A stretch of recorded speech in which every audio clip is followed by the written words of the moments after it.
Perfect.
Salute, and welcome. Welcome back to the Black Ocean. Now swimming in the deep end with your host, the one and only Great Black Shark.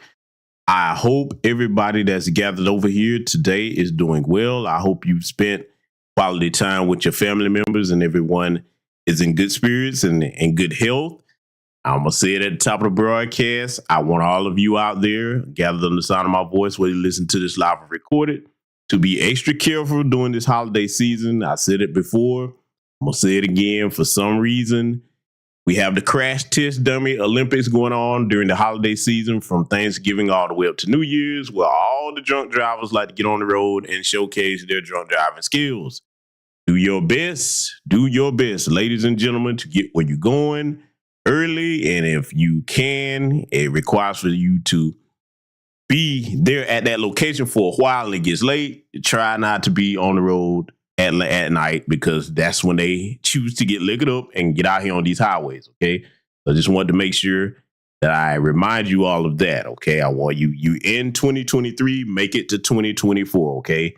A lot of times those goofballs behind the wheel, they take themselves out and other people with them. And then sometimes they survive and just take other people out. So just wanted to make sure I give you all a reminder about that.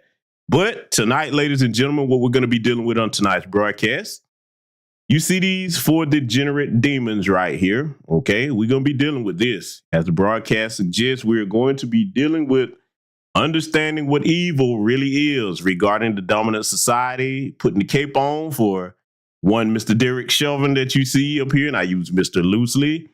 He's serving 22.5 years in prison. Okay, and I've said this before, and I'm going to stand by it. He's not serving the correct sentence on the correct charge. It should have been first-degree murder. It was premeditated. You kneel on a black man's neck or anyone's neck for as long as you did, you meant to kill them. Okay, so that's a whole other issue we need to deal with there. He was incorrectly charged. It was not second degree. That was first-degree murder. And I'm going to prove my point on that. If any civilian chose to kill another civilian or anyone like that, your ass will be up on first-degree murder. So, yeah, I just want to go ahead and get it off my chest. I've always said that, and I'm not going to back down off of it. But see, you see his fellow co-conspirating murderers over here. Alex King, he's serving 3.5 years in prison. Thomas Lane serving 3 years in prison. And Tu Thao, he's serving 4.75 years in prison. Okay, all of them should get life. All right, that at the very minimum, that they should get life. But we're going to be dealing with the dominant society's reasoning and thought process behind the main one, Derek Chauvin, because as we all know, he recently was admitted into the inmate crochet and knitting program, if you all know what I mean.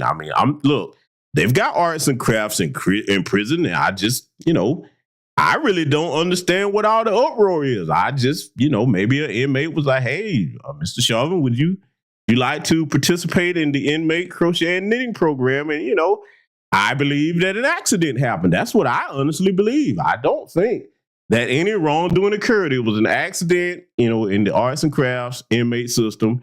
And, so they just pipe down about that because, see, what he did was no accident. Oh, no, we saw that murder on tape. So, yeah, white supremacy, you're going to be mad tonight because we're going to get into the nature of their thought process. And we're going to help everybody understand that because a lot of our people really don't understand the nature of evil, and you shouldn't. The average person really does not get that. But I'm going to break some things down for you tonight here, okay? And people already showing love on the Cash App. Salute to my first sergeant, some chick named Star. Thank you very much for that. But family, back to business. Let me go ahead. Oh, man, that is so funny. I just saw that in the chat room. My first sergeant, some chick named Star, she said they were celebrating Thanksgiving. Oh, man, that is priceless. Hey, listen, it is what it is, man. I have no sympathy for that bastard, man. He got what he had coming to him. Let me go ahead and greet my esteemed guests here because we're going to get to cooking with fish grease over here. They're not going to be able to argue with nothing I say tonight. Y'all know how I do it. So I see my good brother Jay Kazim in here. I hope I'm pronouncing that right. Welcome, brother. Patricia Slade in the building. I see King Wage in here. Lakeisha Morehouse. Let's see Patricia Jenkins in the house. I see Key Prince. Jesse Paris, a.k.a. Shay and Chroma in the house. D. Foster. William Kent. My good brother Diesel Mike out there on them highways and byways. Be safe out there, brother. Good brother King Hazy in here. Tia to you. Daryl 524. A goddess Navi in here. I see my lieutenant Tam Chan in the house. Welcome, sister. Glad you could make it. Let's see. I see Derek Parker in here. Let's see. Make sure I'm not missing anybody. I see Black Spider in here. Chief X Ali. Erica Bailey. Unseen but well heard. Salute and welcome to everybody. All my Lieutenant Gil Shanks. Oh yeah, hey yeah, that's what they gave him, man. I mean, it is what it is. They're gonna have to deal with it. Cause see, here's the thing, family. We all saw what it took for them to get that demonic son of a bitch locked up. They really wanted to let him go. But see, it's a testament to where Black society has gotten now, even if it's not all of us in Black society. Enough of us have said, listen, you're not going to do that. You're not going to just murder us in the streets like that. And then there's no consequences because they're not. Notice they don't do that to any other group. See, we can't name the white Derek Chauvin. We can't name the Hispanic Derek Chauvin, the Asian East Indian Derek Chauvin. We can't name them. Think about it. Who's the equivalent of a Derek Chauvin that has done that to a George Floyd, should I say?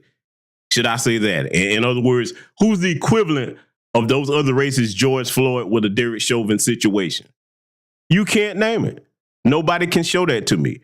Why is it that they don't do that to every other group, okay? But see, these demonic bastards, they sit here and they were willing to let an entire city burn before they decide to produce justice. And then after that, to go to show you how redeemable the greater majority of the dominant society, I'm not going to say all, but the greater majority of you are, white supremacists. You sit here making memes online. You had the George Floyd challenge with your kids kneeling on each other's neck. See, I have no problem accepting them for what they are. When I see that, it doesn't make me angry, scared, or anything. I'm like, oh, okay. You know me. I'm a soldier. I deal with everything on the battlefield as it is. So I just take assessment like, okay, this is your thought process. I thank you for showing me that. That's a blessing to be on a battlefield and they show you who they really are. And see, I'm going to prove that here tonight. Because when I say irredeemable, I remember all of our fallen, men and women, okay? Young child to the elderly. I'm going to prove what I'm saying here tonight about this. Watch this. Back to business. Let me take this banner down because we're going to read this together. It's going to be somewhat hard for you all to remember this, but I'm going to enhance this so that we're seeing the same thing here, okay? Now, for those of you that are in new Black media spaces, we all know who our fallen brother here is. The young Elijah McClain. Let me tell you something.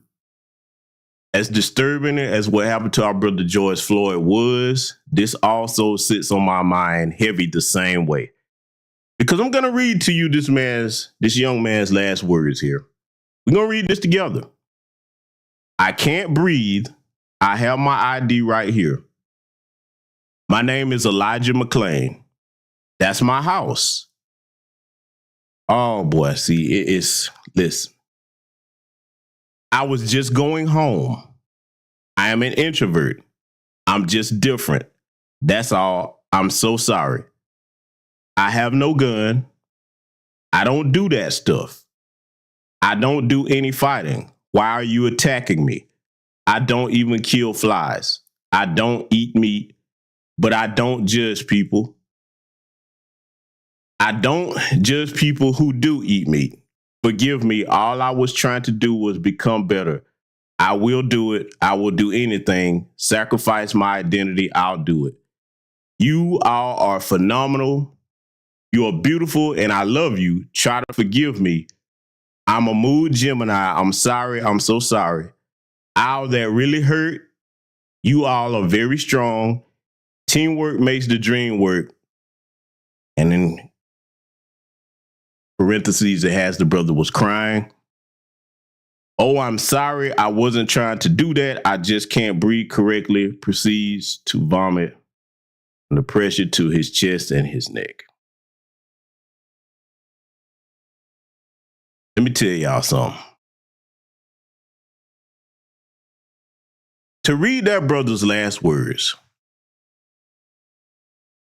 it proves something that Dr. John Henry Clark has always said about our people. We have a beautiful humanity about us. And it's both a strength of ours and it's a weakness of ours. To hear that young man pleading with those demonic thugs, murdering bastards the way he was, that shows you that he had the spirit of our creator in him. Peaceful, even though he was being assaulted. And see, I'll posit to you this, ladies and gentlemen. When you look at all these cases where these race soldiers, not police, because there's a big difference. When these race soldiers target our people like that, they go after the Elijah McClains, okay? They go after the Elijah McClains. The guys who aren't doing anything. This young man was just trying to get home. He didn't hurt anybody. Why did you have to be that physical and violent with him? Because you thought he fit a description?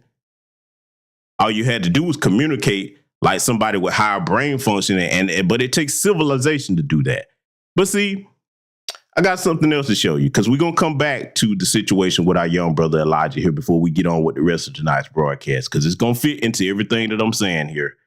I want you to take a look at this so that you understand what type of irredeemable demons that we're dealing with. Now, for those of you that are not familiar, this is the deceased, may he rest in peace, former Klansman, Senator Robert Byrd. Back to business, let me enhance this because I want you all to be able to see clearly what Mr. Byrd said here to us. This is when he was alive. Let's quote him. Quote, rather I should die 1,000 times and see old glory trampled in the dirt, never to rise again, than to see this beloved land of ours become degraded by race mongrels, a throwback to the blackest specimen from the wild. End quote. Former Klansman, Senator Robert Byrd, may he rest in peace. And for those that don't remember, he was a Democrat. Okay? Oh, yeah. Oh yeah. I got a bunch of receipts and invoices tonight. We're going to show you what type of irredeemable mindset we're dealing with here, okay? For all you people to say it's not about race, we're all one race, but the human race, see, there's a problem with that. The fallacy in that is if everybody else doesn't agree with that statement. Here's another Democrat. And see, this is another reason why those of us in our right frame of mind that have a functioning command and understanding of history do not view all so-called heroes in this country the same, because this is no hero to my people. You think of my people this way and you could do this to us, I can't call you a hero. This is where we part ways, most of you in the dominant society, because Harry S. Truman is a hero to them. The son of a bitch is not my hero. Let's quote him. Another Democrat, by the way. Quote, I am strongly of the opinion Negroes ought to be in Africa, yellow men in Asia, white men in Europe and America. And that's they don't belong here either, but hey, I digress. The Lord made a white man from dust and an N-word, as you see I have that X out, from mud. He then threw up what was left and it came down a Chinaman. I think one man is just as good as another, really, so long as he's honest and decent and not an N-word or a Chinaman. Okay? This end quote. This is your Harry S. Truman. This is what he said. Okay? Just want you to know the nature of what we're dealing with here. So when I tell you that these types of people are irredeemable, let me tell you something. When you hail those types of individuals as your heroes, you can't tell me that you don't believe what they believe. Because, see, when you think of the word hero, it's indicative of someone that you aspire to be like. You admire that person's values, whether it's a fictional hero or a real life hero. You admire their values, so therefore that means that you have something in common, or you would like to have something in common with their ideology and thought process and what they stand for. But see, here's another problem that I have, because we are in times now where everybody's showing their hand. That's great. I love that.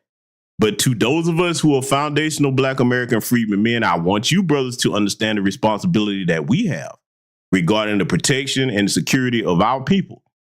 I'm going to play for you something. This was a clip that came out around the time of the aftermath of the murder of our brother Elijah McClain. I want you to listen to this, then I'm going to give some thoughts on this and explain what was right about it and what was wrong about it. Let this play. And David Henderson, one of the things that's so particular about this case. 1 second, family. Let me make sure I got the audio set for this. Give me just a second here. Yeah, because see, we're going to have to make sure that everybody has a functioning understanding of why some of these people in the dominant society are just irredeemable. I'm not going to back down off that statement. I'm going to prove it here tonight. We're going to go ahead and let this audio play now. It should be straightened out.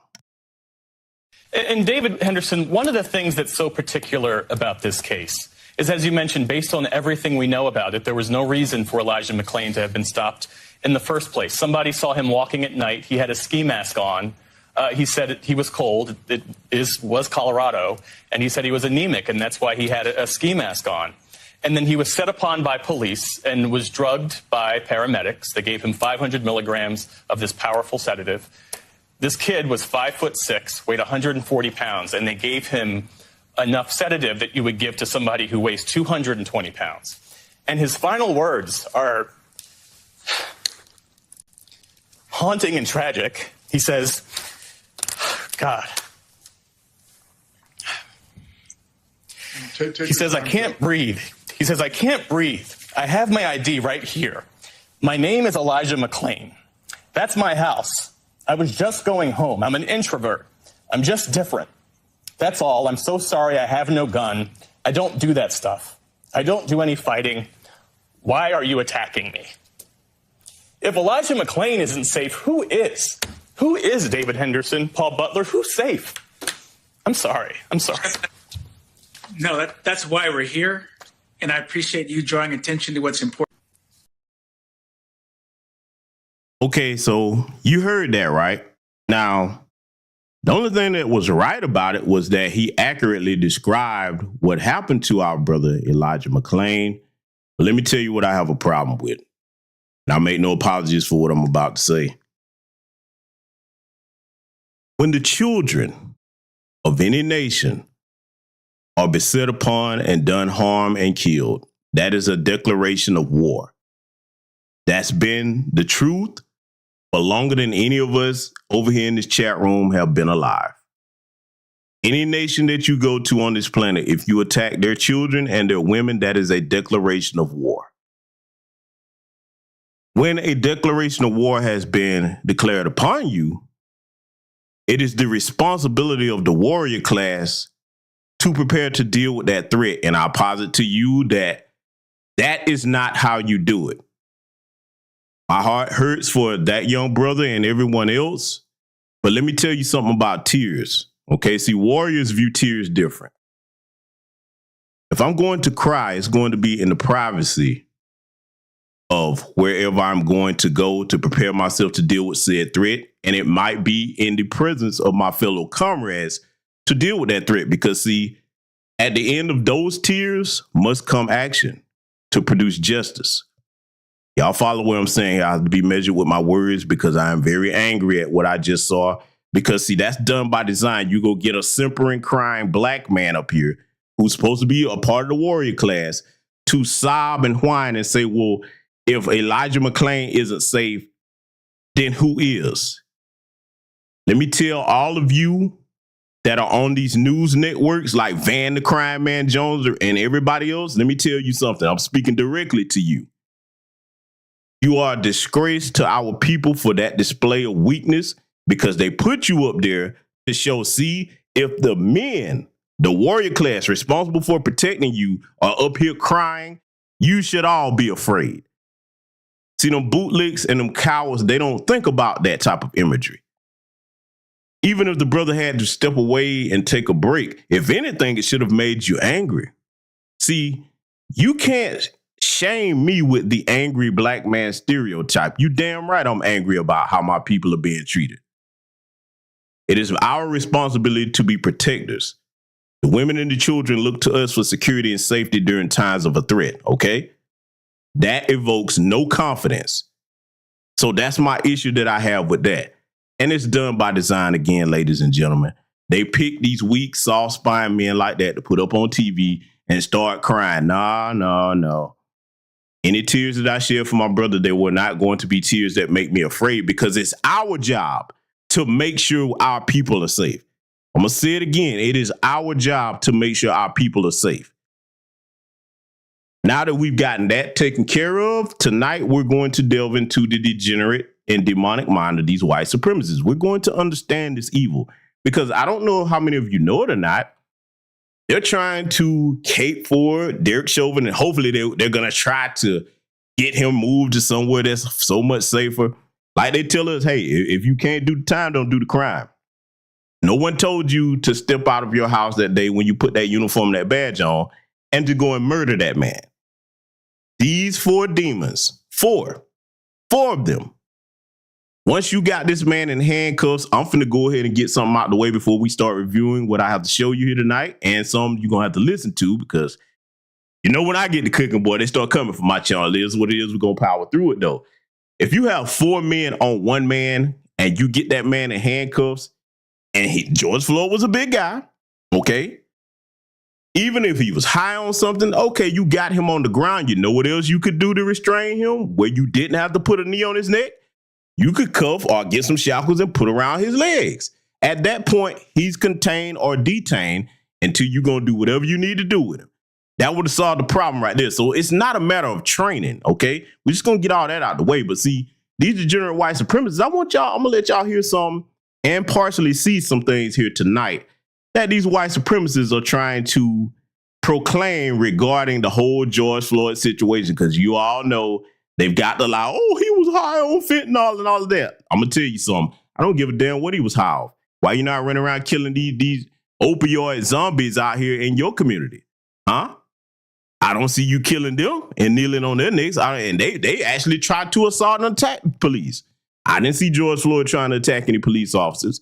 Even if he was struggling, let's go with the resisting arrest thing. Even if he was doing that, you mean to tell me four you sorry armed bastards with all types of taser spray, actual firearms, a radio to call in backup, you couldn't handle one man? See, let me tell you something before we get into this. This is the reason why I am incapable of looking up to the white man as my superior.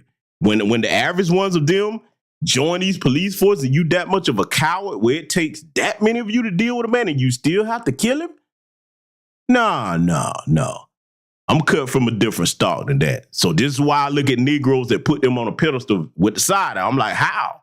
They're not our superior anyway. They run around scared to death of life. But see, when you're evil, you have to be afraid. You know why? Evil is afraid because it always has to look over its shoulder for its day that's going to come. Oh, yes, there's no such thing as evil getting away with what it does forever. It always has its due, okay? So tonight, we're going to review a couple of things. I'm going to let this play. I will be showing you parts of it as I can to analyze it because, man, listen, when I found this bullshit here, I was like, oh, yeah, I'm going to have to cover this. So we're going to get into this tonight, ladies and gentlemen, and everybody's going to learn something about why we have no business trying to explain anything to these people in the dominant society that subscribe to white supremacy or trying to reach out to mend any fences. That is not our job. You view the threat for what it is.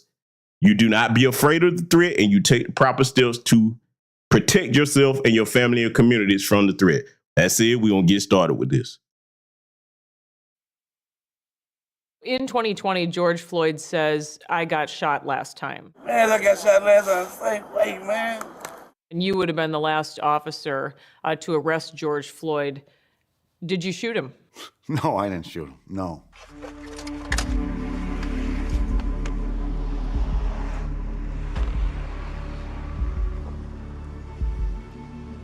The body camera is out there. It shows exactly what I did, exactly what the other officers did. No, we didn't shoot him. How was George Floyd acting during that arrest in 2019? Everything was almost identical. I mean, the initial stop, when I first started to approach him, you know, he was uncooperative. He wasn't listening to my commands. He was very agitated. Just keep your hands out where I can see them. Spit it out. Hey! Let me. I thought you were playing. Just shoot. Keep your hands where I can see them. Let me see your hands. Damn, man. Stay in the car. Let me see your other hand. I'm sorry. Let me see your other hand. Please, Mr. Both hands. Do nothing. Put your fucking hands up right now. During the time, I couldn't see his hands.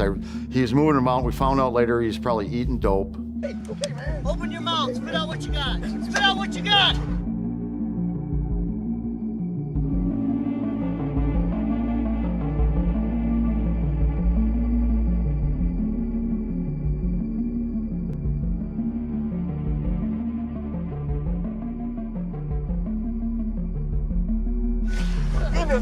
My mama, man. My mama, man, please, man. Come on, lean back. I'm not gonna do anything more. I just lost my mom, man. Step out and face away. Go ahead and undo your seatbelt. Don't shoot me, man, please. I don't want to get shot. I don't plan on shooting you. I'm just saying, just take your time. Step out and face Okay, away. Mr. Officer, please don't shoot me. Please, man. I'm not gonna shoot you. Step out and face No, away. I'm looking you eye to eye, man. Please don't shoot me, man. Not shooting you, man.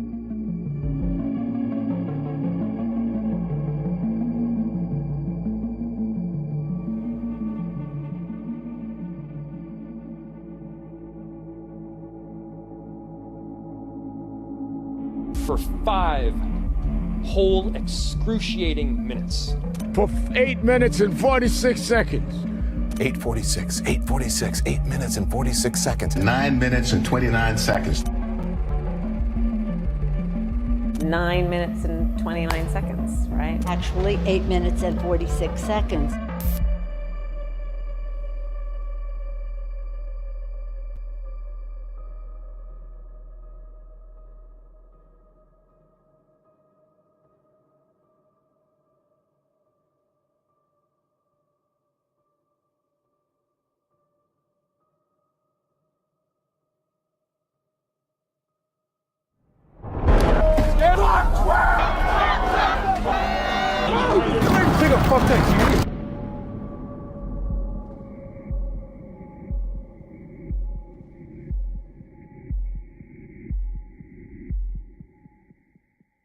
Our heart and our solidarity are with folks who understand what happened Monday night to George Floyd. The vast majority of people that have come together have been doing so peacefully. Peaceful protest overnight in the Twin Cities, several dozen arrests at the state capitol. But that entire time, they've been very peaceful. The crowd continues to be peaceful.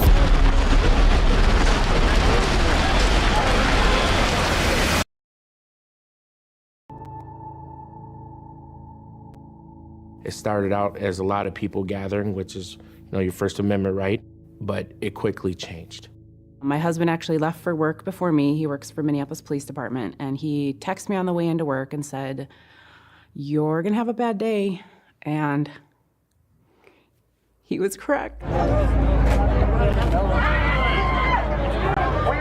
The crowds got larger and larger and larger, so we knew that we were gonna have our hands full. Now, I want you to listen to how they're going to characterize this during this documentary that they've made to try to sway people to the effect that George Floyd caused his own death. And see, keep in mind that black people are only people who, after we're dead, they put us on trial. Note that there's no white person you've ever seen that was killed or had an encounter with the cops that they put them on trial and start making all kinds of excuses. Because look, those of us that are sane and that actually have our common sense about us, we understand that there's no excuse for you kneeling on someone's neck for that protracted period of time after you got them in handcuffs. You got 4 men with you, okay? There's no excuse for that. We all heard the lie. Oh, fentanyl killed George Floyd. Okay, would I tell all the white supremacists that say that? Let somebody kneel on your neck for that amount of time, okay? Just like he was nailed, and see how long you last, okay? See if that don't kill you or not. Yeah, see, I go there with it when they start talking that nonsense. But again, this is how demonically insane systematic white supremacy is. They all have to buy into the same lie, and they know that what they're saying is a bunch of bullshit. But in order to keep the system going, this is what you have to do. And see, let me go ahead and say this before we continue. Everything you're about to witness here, even the Sambos is going to be speaking, because we're going to have some of them in here. Everything that you're about to hear for the white supremacists and the Sambos participating in this, you have to forfeit your soul to participate in white supremacy. This is why the Most High is not on your side. See, white supremacists, before I continue, have you ever just stopped focusing on us for a minute and looked at your situation here on this planet? Look at your situation. You don't have to like anything I'm saying, but you can't say the things that I'm about to tell you are lies. Just here in America alone, you're dying off faster than you're being born in all 50 states. Okay. You've got fertility issues on both sides. When the pandemic hit, your numbers were the one that was hardest hit because of your filthy hygiene habits. Okay. Then on top of that, you've got this opioid crisis. Then on top of that, no matter what propaganda you try to put out, you have the highest suicide rates. See, is it not clicking yet? Because what I just stated here in America, these things are not contained to the Western world. All over the place. What I said is happening to these people worldwide. Have you ever stopped to think that maybe, just maybe, the Most High that you claim to believe in is not pleased with your behavior? When you look into just dealing with the Bible, because there are many holy books, but we're just going to deal with the one that most people are familiar with. When you look at the Bible and the scriptures, and then you are functionally understanding of what's in that book regarding treat your neighbor as yourself, do unto others, you will have those in the dominant society turn around and form one of the longest running terrorist organizations in the United States that they refuse to go out there and prosecute the way they do after all these so-called street gangs, the Ku Klux Klan, that claims to be a Christian organization. You really think you're going to play in the Most High's face like that and not get a punishment? So I just want to lay that on you. But hey, we're going to continue showing you how degenerate they are. And see, I love the time we're in now. I don't want any of them censored, family. I really don't. See, a lot of people, when they see them saying certain offensive things, or they're on these different social media sites, they want to take them down. Nope. For me, no, let it ride. I want you to show me how rotten you really are. Because once I see that, now I know how I have to deal with you, even in the modern era. And see, this is the other important part about this before we continue this here.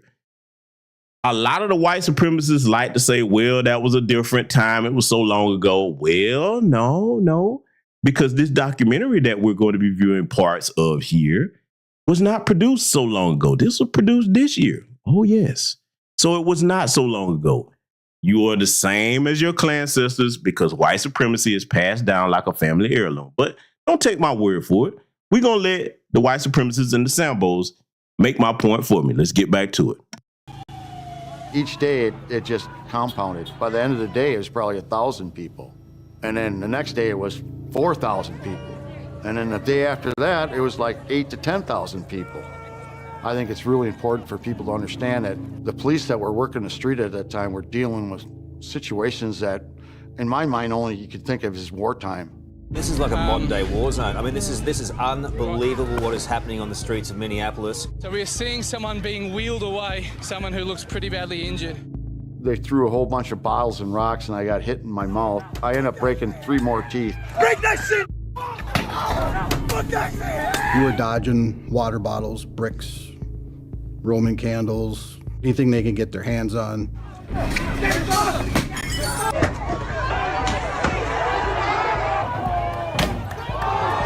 It was crazy. It was like I was living in a third world country. I'm like, what is going on? Let me pause that right there, because see, I want y'all to take a good look at his face. Family, let me tell you something. Pay attention to how they're talking like people just did that to them for nothing. Like they just showed up and people attacked them. See, this goes to show you how little they value our lives, because they don't even think of us as human beings. This is what I want y'all to understand about the nature of evil, particularly pertaining to white supremacy. When any of us in this chat room in our right frame of minds, because if you're over here, you should value black children, okay? When any of us look at a black child, we see innocence, a baby, the future of our people. When they look at black children, they see something they despise and they hate. You remember I've told you, Leander Perez, a white Hispanic white supremacist. Get the book, Boss of the Delta. He said the best way to hate an N-word is to hate him before he exits the womb. I kid you not. Go look these things up. So now, so much for that black and brown coalition, by the way.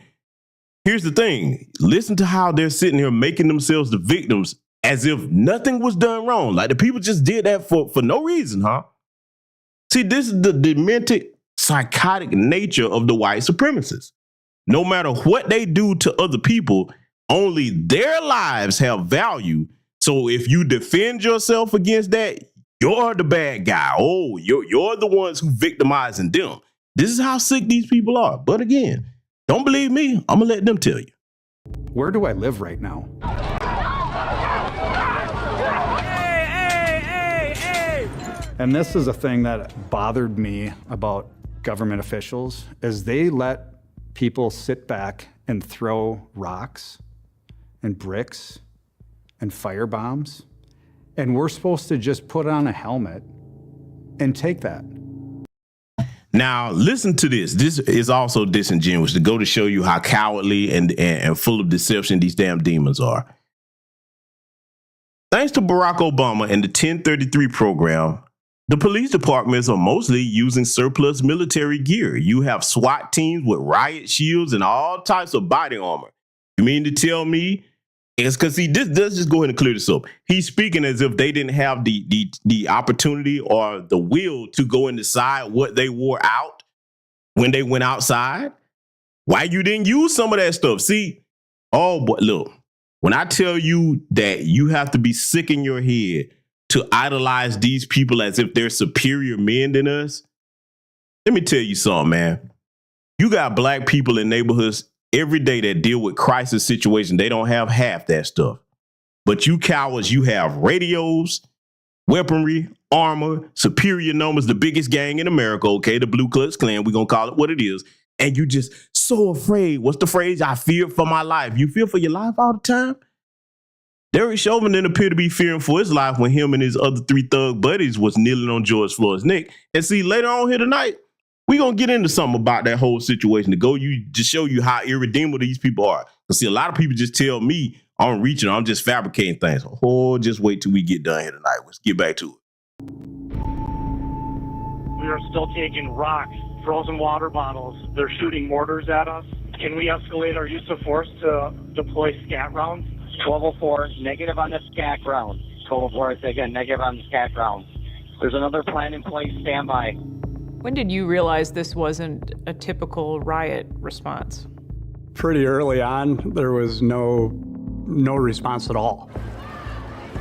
They didn't say why, but I assumed they didn't want to make us look militant with the rioters. I actually had gear, but they were just saying, just wear your helmets and stand there, basically. Obviously, they didn't take my request for more resources seriously, so we were just watching it unfold without less than lethal, without SWAT teams, without riot gear. Nobody had protective gear on. We were just in our uniforms. At this point, that was a choice. All officers have the choice to wear what they want to wear out to deal with any type of situation. But see, demonic white supremacists, you wouldn't have had to worry about any of that had you just produced justice in the first place. It took people turning up in the city to get you just to arrest the son of a bitch. See, it's much cheaper to produce justice. You sit here and you get to the point where you got riots all over the place. You didn't have to sit there and let that happen. And don't tell me that you didn't have the authority or the ability to do it, because when it comes time to go after black people, you do whatever you want to do. But see, anytime it comes to punishing their own people, you need to understand something about the system of white supremacy, family. They cannot mass incarcerate themselves or punish themselves, because then it's family. Oh, I'm going to say it again. They cannot mass incarcerate or actually arrest and lock up their own, because then it's in their family, okay? And that is exactly why ultimately the system of white supremacy is going to eat itself like cancer. You'll sit there and allow injustice to cause you millions upon billions of dollars in property damage, even to the point that it takes your own children's lives with your little demonic mass shooters that you raise. See, you can talk about black women and single mothers in our community all you want. That's a problem we know we have to deal with. One thing I will say, most black single mothers are not raising school shooters that are going, oh, did I go there? Yes, I did, goddammit. Most black single mothers are not raising school shooters that go and kill up large sums of people just because they wasn't popular at school. Yeah, I'm gonna hit them where it hurts tonight. Don't be surprised they start messing with this broadcast. Fair use, fair use. Not giving you permission to wear your riot gear? No, there was no riot gear given to anybody at that point. And we're in the middle of a war zone. It was just officer after officer. Injured, back in. Send them home. Injured. I mean, it was 30 officers that evening probably that got injured while they were out there trying to deal with the riots.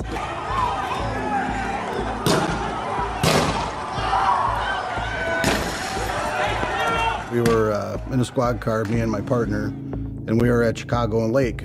And we had a observe and report post, basically. So we watched them with our own two eyes break into the T-Mobile store, Foot Locker, Chicago Lake Liquors. And we were given a play-by-play over the radio. And the only sponsor we would get back is just copy, observe, and report. We watched them loot, we watched them light the Molotov cocktail, and we watched them throw it into the building. They're starting to throw Molotov cocktails. We were ordered not to do anything. Fire department wasn't responding, and we were trying to put out fires along, and cars were trying to run us off the road when we were trying to do that. All kinds of things were happening to our team. And it wasn't just me, but all the strike teams and all the officers during that time. The stuff that was going on, shots fired. It was completely utter chaos.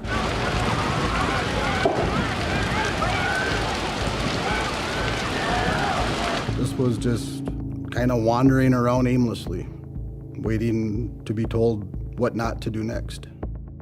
Did you ever feel like there was a plan? I am reaching to the command post over and over again about what's our plan, without any response whatsoever. They're not saying anything at all? No, nothing. Command post, you copy? Command, can you advise? The elections were coming up. Everything's politically driven. They were going to use this incident for a political narrative, and they did. Now, notice what he just said there. Everything's politically driven. They were going to use this incident. Notice how they keep trivializing that they murdered this man. This incident is being used for a political narrative. Again, if you think that I'm joking when I tell you how little these people don't think about us as far as us being human beings, listen to the tone of what they're saying. See, a lot of times when you hear stuff like this, unless somebody actually points this out because of the conditioning that our people have been placed upon. And let me go into that briefly here. When I say the conditioning that our people have been placed upon, you have to think about going all the way back to American chattel slavery. A slave was always taught to value his master more than him or herself, okay? So when you pass that down through generations of systematic anti-Black racism and oppression, a lot of things that they say that should be immediately offensive to you, a lot of our people just let it slide. I'm not one of them. I'm the rebellious slave. I was not built that way to sit here and let you insult me and my people and devalue our lives. All of this that happened was because of you failed to produce justice in the first place. The minute that you saw what Derek Chauvin did, y'all should have went ahead and arrested him. But see, I'm going to tell you something. I'm going to say this to those of you in the dominant society that are not white supremacists. What they did to George Floyd, when they start doing it to you, don't come running to Black people talking about, oh, y'all was right. Because see, listen, we've always been the canary in the coal mine for many things in this country right now. Black people try to tell you, try to warn you about when you practice injustice that eventually turns back on your own people. So when it does happen, and it's starting to happen in pockets, it's not large enough for them to be uncomfortable yet because, see, they wait until things are dire and everybody come running to us to put the capes on. Let me tell you something. Hold your own this. That applies to you too. If you're not going to produce justice by my people, don't seek anything from us. We don't owe you anything. I am indifferent towards the whole of your society, and that includes those of you that are not white supremacists because you sit back and you co-sign this. Even if you're not out there harming Black people, when Daniel Penny, oh yeah, I'm going over there. Yeah, we got to go on up to New York. When Daniel Penny killed our brother up there, look how you flooded his GoFundMe. Kyle Rittenhouse, even though he killed 2 of your own people, the intent was to kill Black people. You funded him and papered him up. I could keep going down the list. So if you're not out there, if you're funding it, you're a part of it too. Just wanted to get that out the way. But we're going to let this continue here because now we're going to do a little walk back here in this documentary, this propaganda piece rather, where they're going to start showing Jacob Fry, who was the mayor at the time up there. And I want you to listen to how they try to spin this. Anything except for saying, hey, no police officer has the right to kneel on someone's neck and murder them the way Derek Chauvin did George Floyd. Too much like right. They got to spin it and try to tie everything into politics and all of that. I'm going to let you hear them say it. Let's let it continue.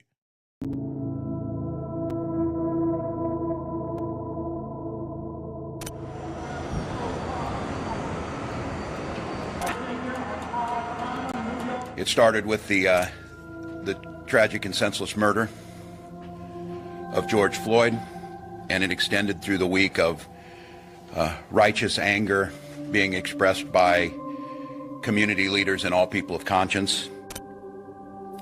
If you're feeling that sadness and that anger, it's not only understandable, it's right. What am I saying? Fuck! You the fuck! I end up on the phone with the assistant chief. He's like, so our plan is we're going to take all the squad cars and everything around and make the precinct look abandoned. And if no one's there, it shouldn't be a target. And I'm literally just staring at the phone like, this, how is this the plan? Like, there's thousands of protesters. There's thousands of rioters. They have dead pigs in front of us. That signifies they will kill a cop.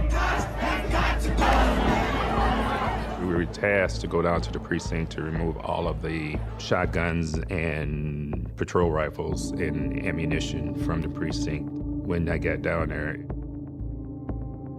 you would swear it was kids moving out of college dormitory because there was moving trucks and everything out back, literally emptying out the precinct.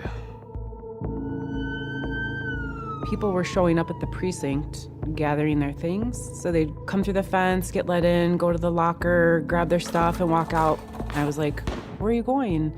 Oh, I'm just coming to get my stuff in case they give away the precinct. Like, it's got our museum stuff. Pretty soon, 2 vans showed up and cleaned out all the museum items. You're talking 20, 30 years of pictures, artifacts that are on the wall supposed to be for. Look at this big meathead Sambozo right here. See, it's one thing for the white supremacists to sit here and they look at how they're just recanting how all the stuff in the precinct had so much value to them. They're talking about inanimate things. Never mind George Floyd's life. I expect that from the white supremacists. But I posit to you this, these Sambos like this, that put that uniform on, you're going to learn the lesson that Muhammad Noor learned, okay? When he thought he could use the I fear for my life excuse. You saw what happened to him, right? But see, when you go inside with them against us, you're no longer a part of this community. That's where I'm at with it. Because see, in war, no smart or intelligent military accepts traitors amongst its ranks. I'm going to say it again. No wise military accepts traitors amongst its rank. And that includes this Sambo, the Sexy Reds, the Suki Hunters, the Blue Faces, all the rest of them. If you are contributing to the detriment and the harm of our community in any way, shape, form, or fashion, you are a traitor to our people. This big old head bastard is sitting up here going along with these people. And this is up there in Minnesota, by the way. This is where this documentary was shot. You're going along with them and you don't realize they'll turn on your little somewhat black ass just as easily as they did George Floyd. They'll get you next. See, they always think, the Sambozo always thinks that if I just bootleg hard enough, if I just toe the line in the water for white supremacy long enough, that's going to be some type of protection for me. It never is. History has never shown any time where a bootleg in our race or any other has had safe haven amongst those that he chooses to betray. Because see, for example, case in point, think about the Italian mafia. Okay? If one of their members happens to snitch to the police know they can't trust them because you snitched on your own people. When you start to look at the Holocaust in Germany, there were some Jewish people that betrayed their people and helped send other Jewish people to the gas chamber. Right after that, they put them in their necks. Okay?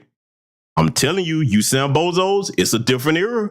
We are not going to forgive you when you side against our people, against folks that actually take our lives and shed our blood, especially the blood of our children. So when your time comes and you come running back to us for help, we're going to send you right back over there with them. But let's let it continue. Eternally. So you're a lieutenant in this building, and you don't even know that the plan is to surrender it later in the evening. No, not even a clue. As they were like cleaning things out, they took all the cameras out because they didn't want the rioters to break them. We're now in a precinct with boarded up windows. I could tell what was going on outside. I couldn't see it, but you could hear it. You could tell. I knew there were fires. The radio traffic was completely insane. It was fire after fire after fire. The whole city was burning, just like night 1 and night 2.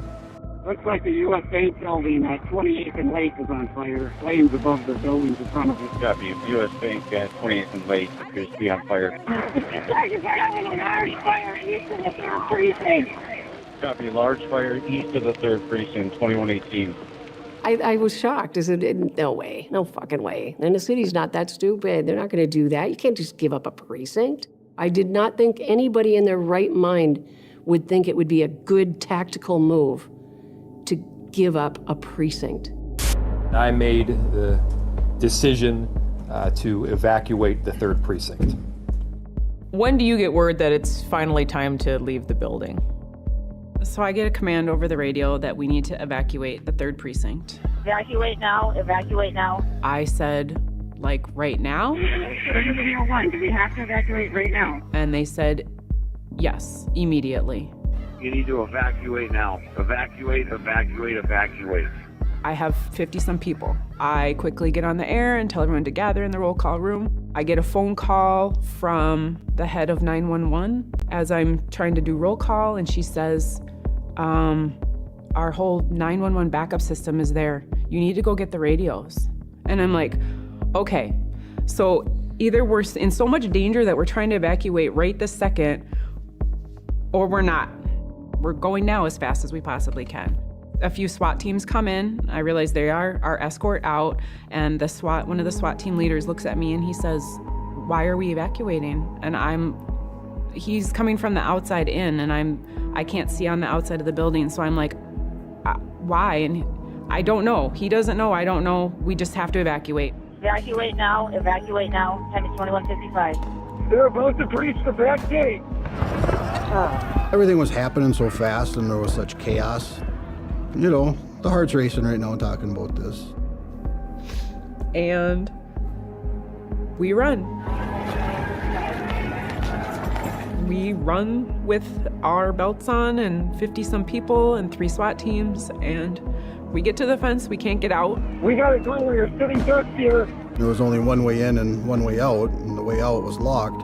1283, they've reached the northwest corner of the front. Northwest corner of the front has been breached. They're coming in the back. We need to move, we need to move. Need to move now. One of the squads rams through the fence to get it open.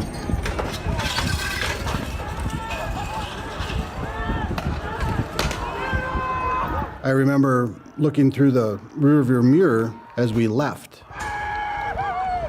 It looked like a zombie movie. They all just rushed to the fence and started climbing the fence, and they caused the fences to collapse, and then they just all rushed the precinct. Now, I want you to pay attention to the language that they're using here tonight, because, see, a lot of our younger listeners may not understand how propaganda amongst white supremacy works. This entire documentary is designed to scare the greater majority of people. Notice he said they're like zombies. And we all know that the origins of zombies in those movies, that was a euphemism for black people, okay?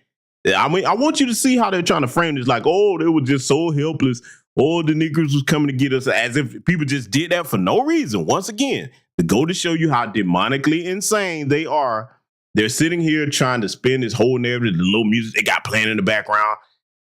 Family, when I tell you the rest of what you're about to see, when they start getting into exactly how they're trying to frame this thing to make it look like it was George Floyd's fault, that Derek Chauvin knelt on his neck until he killed our brother, you're not going to believe it. Oh, let's let it continue.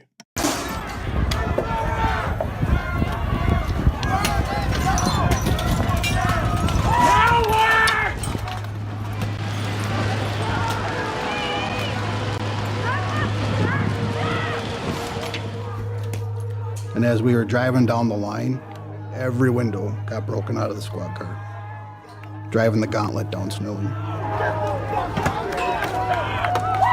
Can you even believe this is happening in that moment? Never seen anything like it. And I had been involved in a lot of riots over a 30-year career. There were still people chasing us down the street. But as I got maybe a quarter block away, I realized that not everyone was in vehicles. They were running basically for their lives at that point because they just left them basically with no plan of attack or no plan of exit from the precinct. Just basically left us all on our own. They were scared. I could see it. I knew them. I can't even tell you how it felt in the pit of my stomach, watching my friends run for their lives. It was something I hope to never experience again. We ran probably 4 or 5 blocks, and eventually 2 buses show up. We get on, and it was just pure silence. These people are sitting up here with their demonic, cowardly asses talking like the people up there at the time were targeting them with the same high-powered weapons that they have. They act like they was coming out onto a battlefield like in Vietnam or Afghanistan or somewhere where they're talking. I just want you to see how they're reaching with this. Oh, our lives were in danger. Really? Oh, well, this is pathetic. I've never cried at work, and I couldn't control myself. I apologized to them. All I could do is say, I'm sorry. And they were like, this is not you. And I felt like I didn't save the precinct. I let them all down. I let all them down. And I just looked out the window and the whole city was on fire. Our precinct was on fire. And it was just like I'm watching a bad dream. Let me go ahead and point out to you, because we're going to break down everything about the way they're talking here tonight. The reason why they keep carrying on about that precinct, the precinct, oh, the precinct was damaged, the precinct was on fire. You have to understand that those precincts, they're not just buildings to them. Those are symbols of white supremacy, the same way that those Confederate monuments that they have up around the nation are symbols of white supremacist power. This is why they keep going on about that. Again, Never mind the life of that civilian that was taken unjustly, George Floyd. You're talking about these symbols of white supremacy. I want you to understand why these people are speaking the way they're speaking here. Copy, the precinct is on fire. Get a citywide tone right now in our loss of the 3rd precinct. Airing information citywide. The 3rd precinct has been compromised.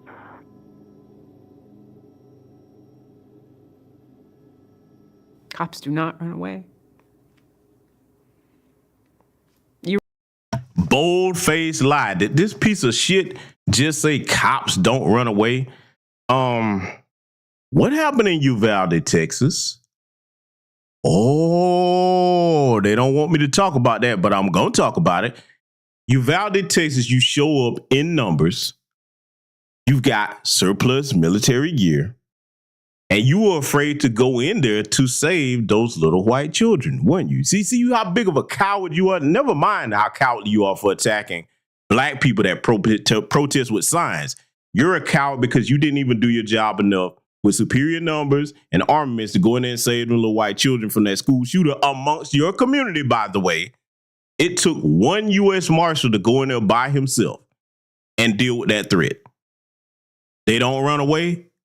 We've got footage of them hiding, talking about how they don't want to go in. Some actually didn't respond to the damn call. Biggest cowards on earth. Anybody looking up to them, calling them brave or saying they got the most dangerous job in the world, you got to be smoking some extra strength industrial crack. Run too. The symbolism of a building cannot outweigh the importance of life, of our officers, or the public. We could not risk serious injury to anyone. Mayor Fry decided that it was just a building. And I know there's probably several hundred cops and maybe some citizens. This what you're witnessing here, this pathetic pit of white supremacy? I want you to listen to his tone of voice because, see, a lot of people think that I'm harsh when I come at these Sambozos and these bootlicks, no matter which lineage they're from. Let me tell you something. When you get one of these speaking like this, that's not our people anymore. He has pledged allegiance to them. If you doubt what I'm saying, I want you to listen to how he's talking. Look at his face when he's saying it. See, when you have a pet that's loyal to its master, you're not going to get it to turn on its master. It belongs to them. Okay? I'm going to let this play. I want you to take a good look at his face and listen to the cadence and tone of his voice. And tell me if you think that we can allow traitors like this back in amongst us. I would disagree with that. This has never happened in our country's history. Have you lost a police station or police precinct to a riot? Furthermore, forfeiting it. It was unbelievable then, and it still is now, that they chose to surrender that precinct. You can't call it leadership. Lack of leadership. You're not going to gain any confidence from anyone in the city by giving up your own property. It sent that message, in your opinion? Absolutely.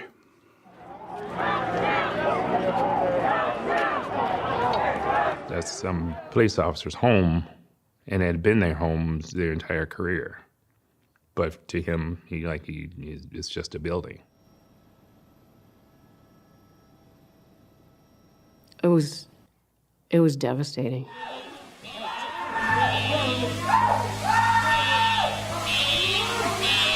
Everything was broken. Anything that we left in there was demolished. My office was torched. My office was actually the one part of the building that was still burning.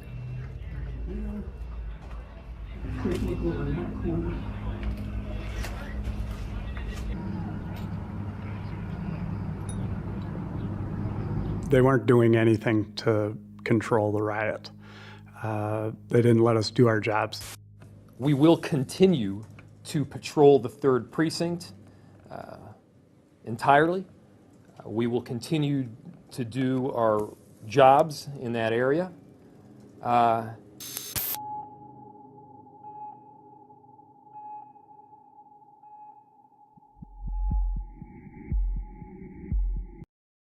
Now we finna get to the part, family, where they start reinforcing that same lie that they keep telling. Again, we all know what the facts are. We've all seen what has come out to disprove all of this. But see, when it comes to upholding the system of white supremacy, propaganda is everything. You cannot have the next generation trying to have anything that resembles going along with producing justice for everybody, because then you would not have a system of white supremacy. Okay? This is the important point. I'll let the rest of that play to show you how they place more value on property than the unjust murder that took place of George Floyd. I just want you to understand that.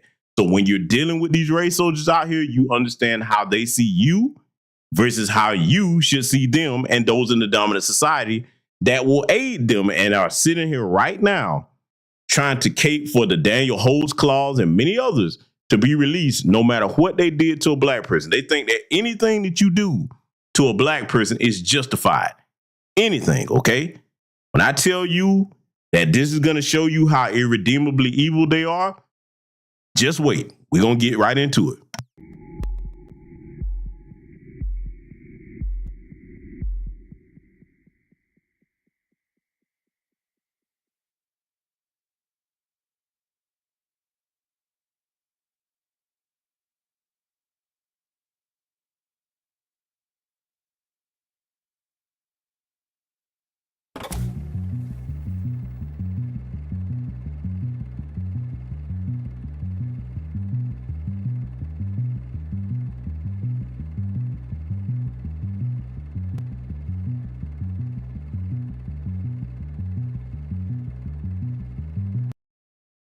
Let me pause this part of it right here. They sit here and direct your attention to the right-hand side of the screen. They sit here and said no physical evidence suggesting Mr. Floyd died of asphyxiation. For those that don't understand what that word means, meaning you basically suffocated or choked to death. Okay, I'm going to say it again. If you believe what happened to George Floyd was not fatal, then let someone kneel on your neck for an extended period of time, up to 10 minutes, and see if that doesn't kill you or not. Well, when I tell you the stuff that they're about to go, when the leaps of logic or illogic, rather, that they're about to go to in this, oh, just hold on. You about to see it.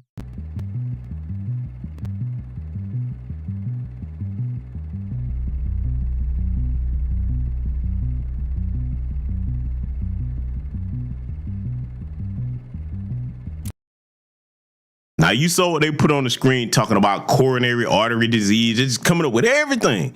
So even if that's what he had, okay, you trying to tell me that being knelt on his neck couldn't have triggered that to kill him? Okay, see, they're trying to act like, okay, kneeling on this man's neck isn't what ultimately murdered him. They're trying to throw everything at the wall to make it stick. None of that would have killed that. Look, he was living just fine before that happened, right? Huh? He was living just fine before that happened. I don't care what kind of drug he was using. He didn't die until that happened that day.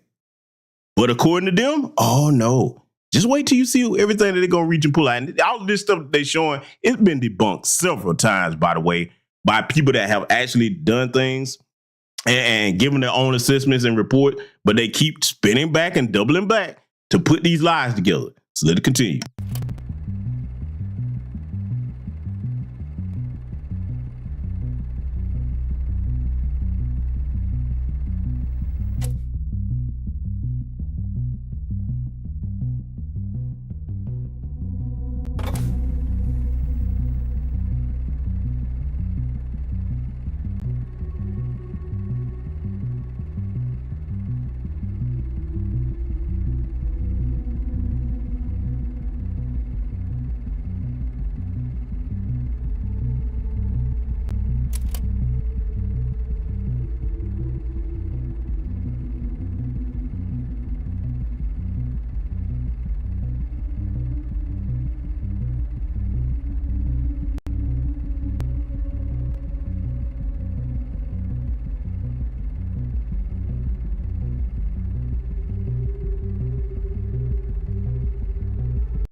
Let me pause it right here.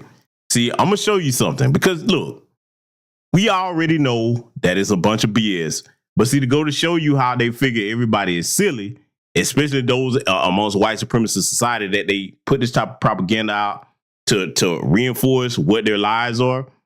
Look right here on the right-hand side of the screen. It says a fatal level of fentanyl under normal circumstances. Okay, if that's true, how was he alive before that happened? You see how silly that is? If it was a fatal amount of fentanyl in his system, he would have been dead long before you got there, right? Come on now, listen. All of us were born, but we weren't born yesterday, right? Somebody tell me what I just said. Does that make sense? Huh? If he had this fatally high level of fentanyl in his system, how was he alive to be assaulted by them and ultimately murdered? When he have dropped dead at the counter when he was so-called exchanging the fake bill? See, white supremacy is incompetent to the point of insanity. You understand, family? And see, these people know exactly what I'm saying. They know this makes no sense.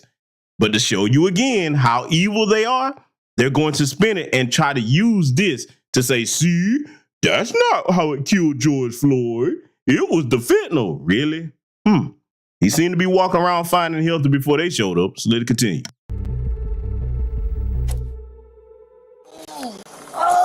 Ouchie, man. Are you on something right now? No, nothing. Because you acting all erratic. If George Floyd would have told the truth about fentanyl and methamphetamine, could that have helped to save his life? Yes. Yes, it could have. That's proven by what happened the year before when he was arrested by Minneapolis police.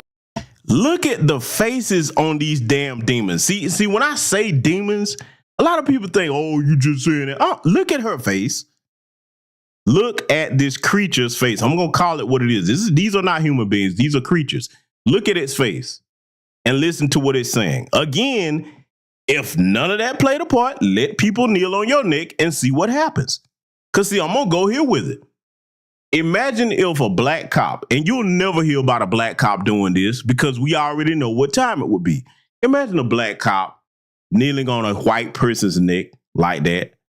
And then everybody just stay, because first of all, they're not going to stand there and let that happen. And that's another thing when it comes to our people. I'm going to tell you right now, the day that we witnessed that horrific murder of our brother George Floyd, I had a conversation with several family members, the men in my family, and we all had the same consensus. We are not going to stand there and watch any of a member of our family be unjustly murdered that way. You don't stand there and watch them commit injustice. And I'm saying that to every American citizen. They work for us. Our taxpayer dollars pay their salary. And you got superior, because look, all across this country, we have the numbers on them. They're supposed to abide by the law. Nothing they did was lawful that day. You don't have to stand there and let them break the law like that. No. There should be no way that there should be crowds of people watching 4 men kill that man that way. No. I said that when it first happened, and I'll say it again. But I want you to listen to this demon here. Like I said, these people are irredeemable. And he was putting tablets in his mouth. Open your mouth. Spit out what you got. Spit out what you got.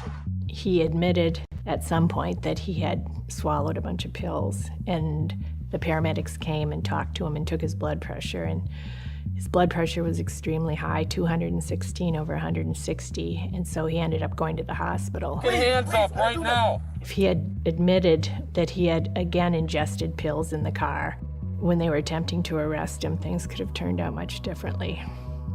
That's a beat that's gonna go off on me, man. So we know now that the police body camera videos were withheld from the public and even the jurors. When you were able to see those videos, what was going through your mind? I wish that those videos had been out sooner, that they hadn't been withheld for 2.5 months, because the videos portrayed quite a different story from what we had originally heard. I can't joke. I can't breathe. You mentioned you went through these police body camera videos minute by minute. Right. What troubled you most? At the very end of Thomas Lane's body cam video. One of us ride with? Yeah. Stick out.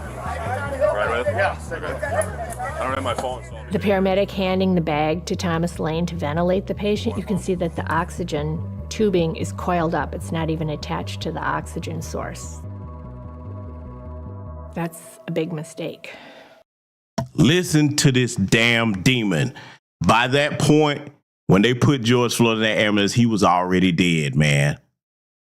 but she's talking about the oxygen tube wasn't caught up. That was a mistake. See, this right here, and I'm saying this directly to you, white supremacists, you say this stuff because you don't care about black people. But see, if someone had did this to anybody in your community, especially one of your family members, you wouldn't be sitting here if a bunch of black people put together this propaganda piece talking about all these things that didn't have anything to do with the way your family member was killed. This is why I say those of you that co-signed that, George Floyd died of fentanyl and all this other stuff, you're irredeemably evil. You are nothing that is in any way, shape, form, or fashion remotely close to anything that the Most High put on this planet. And you will be dealt with, because see, one thing about the universe, it has a way of correcting its mistakes. Think back to what I said at the beginning of the broadcast, family. These people right here, they're making it worse.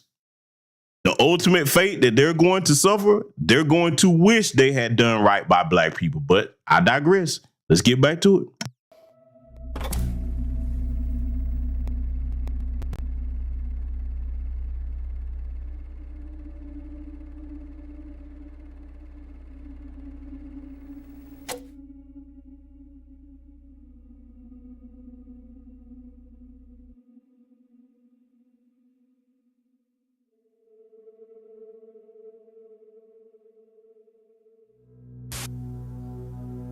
George Floyd was a healthy young man.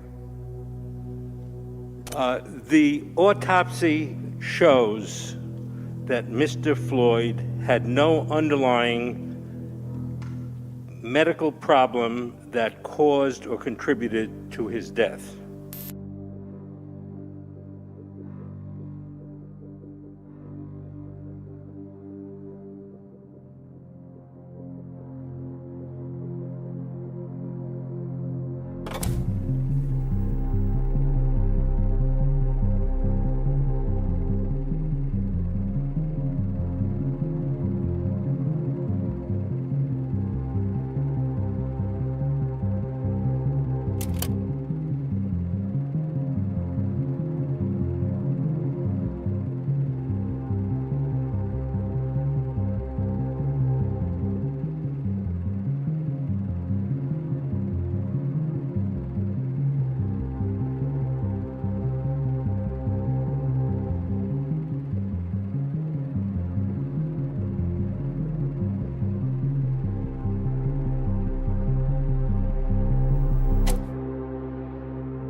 Today, I filed an amended complaint that charges former Minneapolis police officer Derek Chauvin with murder in the second degree for the death of George Floyd.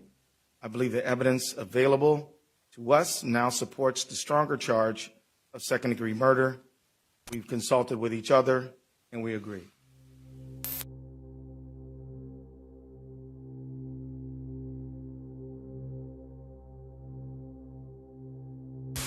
Finally, I'd like to announce that today, Hennepin County Attorney Michael Freeman and I filed a complaint that charges police officer King, Lane, and Tao with aiding and abetting murder in the second degree, a felony offense. I strongly believe that these developments are in the interest of justice for Mr. Floyd, his family, our community, and our state.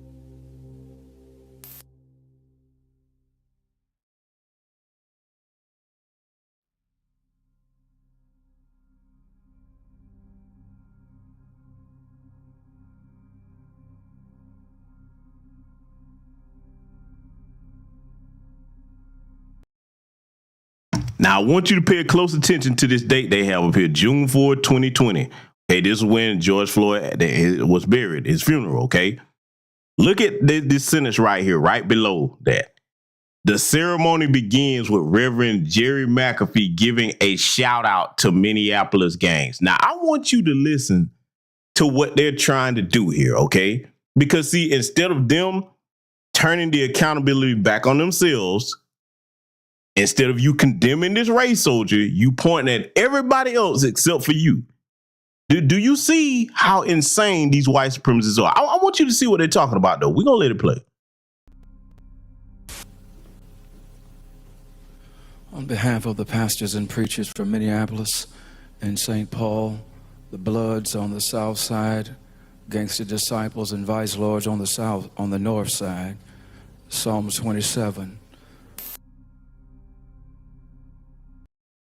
That's the shout out that he gave the gang members. Acknowledging those that were there. That's a shout out. They act like he jumped over. Yeah, glad you. I mean, come on, man. See, these images that they have in their heads of black people versus what we really are. This is how it is. This is why I'm glad this came out. And again, I don't want them censored. We need this to be on display so you can see how demonically insane they are. Now look at this. Reverend McAfee and Attorney General Ellison have a long history of helping gang members. Let's see what they call helping gang members.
When and how did you become concerned about the autopsy of George Floyd?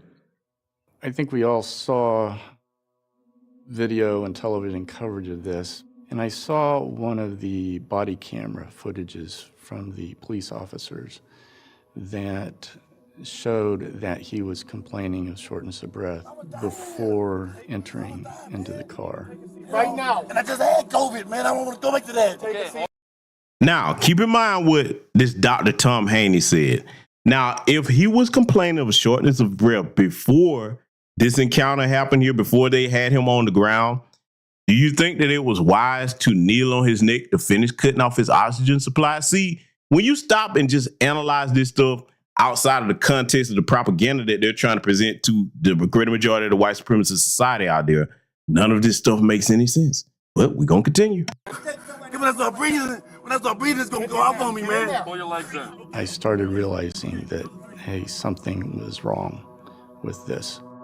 A few days later, I found out that the autopsy report was available online, and so I downloaded the autopsy report and read through it. When I did that, my jaw hit the floor.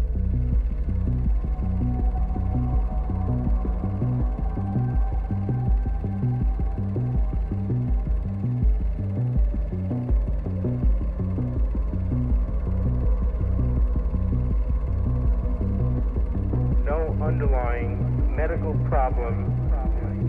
George Floyd was a healthy young man. Okay, now you see how they're going back, looking at this report, stating all the health condition that George Floyd had. Here's the problem, and go to show you how they play games and semantic games and trickery with words. All of those things that he was dealing with did not kill him. They did not kill him. A knee on his neck is what killed this man. But see, they're going back through his medical history. Well, if he had this could have contributed. Really? Again, I posit to you this, for those of you in the dominant society, would you be saying the same thing?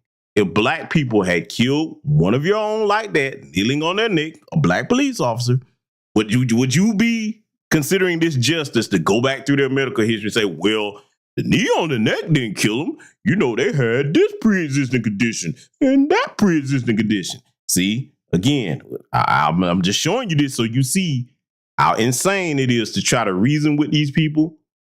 They are irredeemable. They're on their way out. There's nothing you can do with a people like this, because this is true evil right here. Okay, let it continue. An article published in a peer-reviewed journal identified 17 errors in George Floyd's autopsy.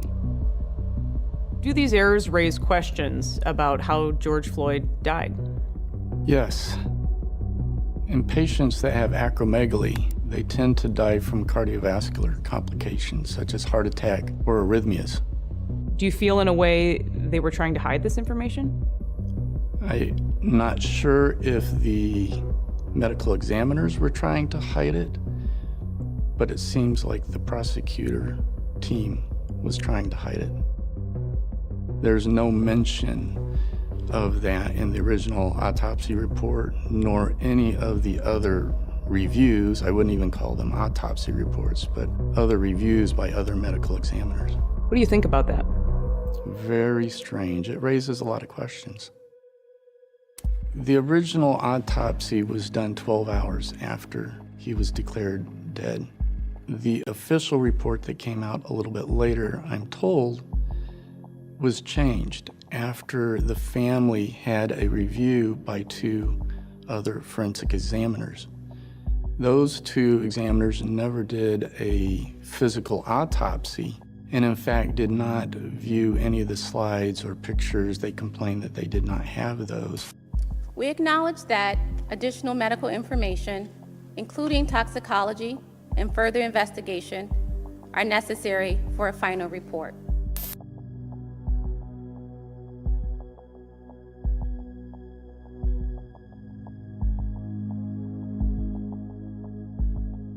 What do you think of the federal government's involvement in this case? One of the first questions I asked was the FBI involved? And when I found out the FBI involvement was within 12 to 24 hours, that really raised a red flag for me. The FBI conducted a meeting with Dr. Baker, which really raised another red flag. I think there's a lot of questions that remained unanswered with this. Don't just say that, little white supremacist. Say what the questions that you think are unanswered are. But I'll tell you what he's thinking. Listen to what they're trying to frame this. Family, you can't make this up. They're trying to frame this as if the FBI coming in had some type of vested interest in helping the family spin a certain type of narrative. Here's the problem with everything that you just heard this man say up to this point, even including about the autopsy and everything. America saw what you did to George Floyd. All of this stuff he's talking about after the fact, we saw what happened. People there saw what happened. All this stuff you're talking about, nobody would need to fabricate a damn thing to sway public opinion, because those that were there saw what was done. Do you see how stupid that sounds? Do you see that? But see, in their minds, this all makes sense because it's all a part of upholding the system. You ain't heard nothing yet.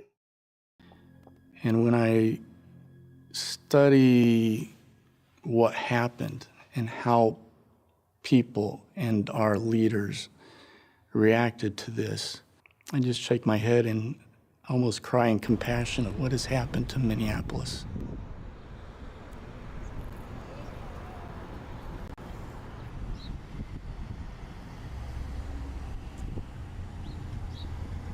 And instead of bringing people together, we've had the opportunity to do that, but I think opportunity was taken to drive us apart.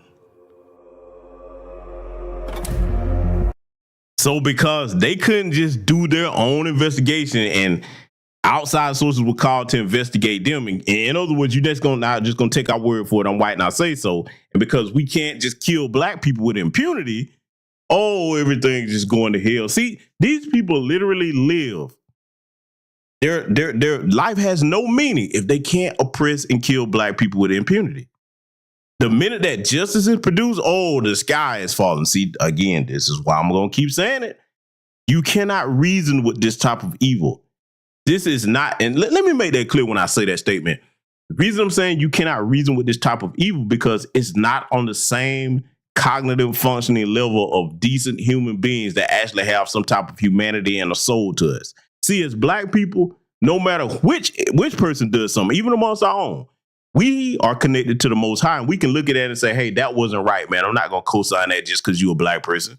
You know, I do that all the time over here on my channel. If I think something is wrong and I see that, I call it out for what it is. Most of our people do. These people, oh no, you see what they're doing here tonight over here on this broadcast. So if anybody thinks I'm reaching, no, I'm not editing anything. I'm letting everything play. I'm going to show you everything that they're going to state here in this propaganda piece until they try to mess with the broadcast, because it's coming. Let's get back to it.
Chauvin is in the courtroom, but America's on trial.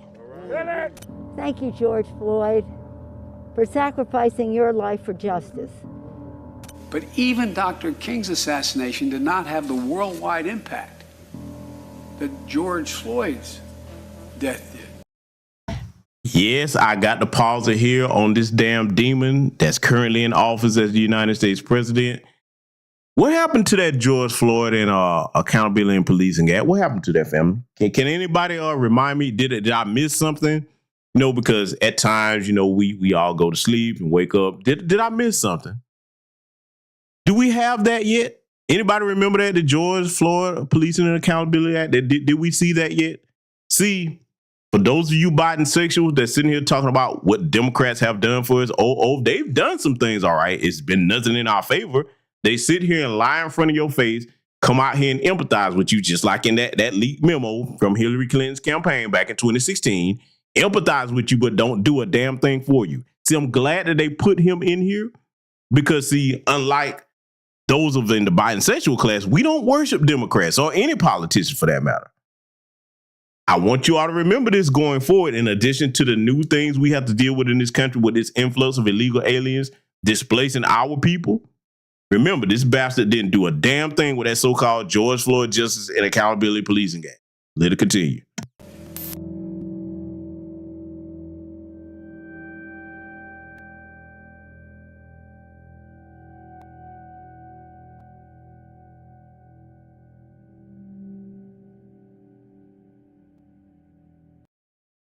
Now, I want you to pay close attention to this bullshit they're about to go into next here, okay? They're going to have some interviews for some phone calls. You're going to be quite surprised at who they're going to have in this. Now, they're going to be talking about this MRT, maximal restraint technique, okay? I want you to pay close attention to what they're about to try to describe here, okay? When I tell you again, everything that they're saying in this, it goes to show you how demonic they are. I can't say that enough times. You're about to witness it right now.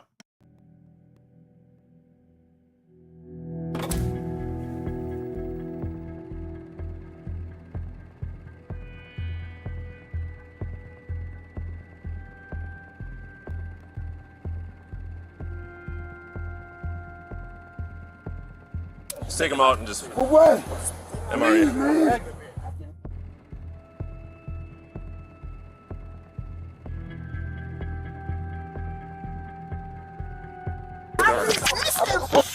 Stop resisting, man. Jesus Christ. Thank you.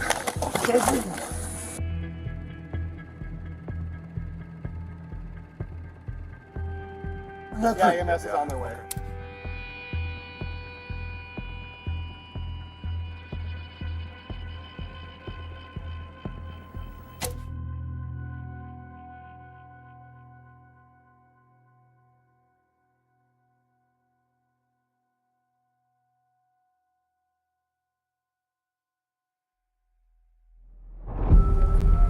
Tonight, barricades surround the Minneapolis courthouse, where jury selection is set to begin Monday for the murder trial of Derek Chauvin.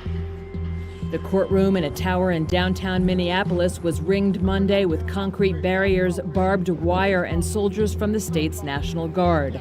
Nearby businesses were closed and windows boarded up due to fears of arson and other property damage that occurred after Floyd's death. But I'm going to tell you, there's a new day in America and a new day in Minneapolis. And that day belongs to all of us when we demand for justice. Go say his name! Say his name! Say his name!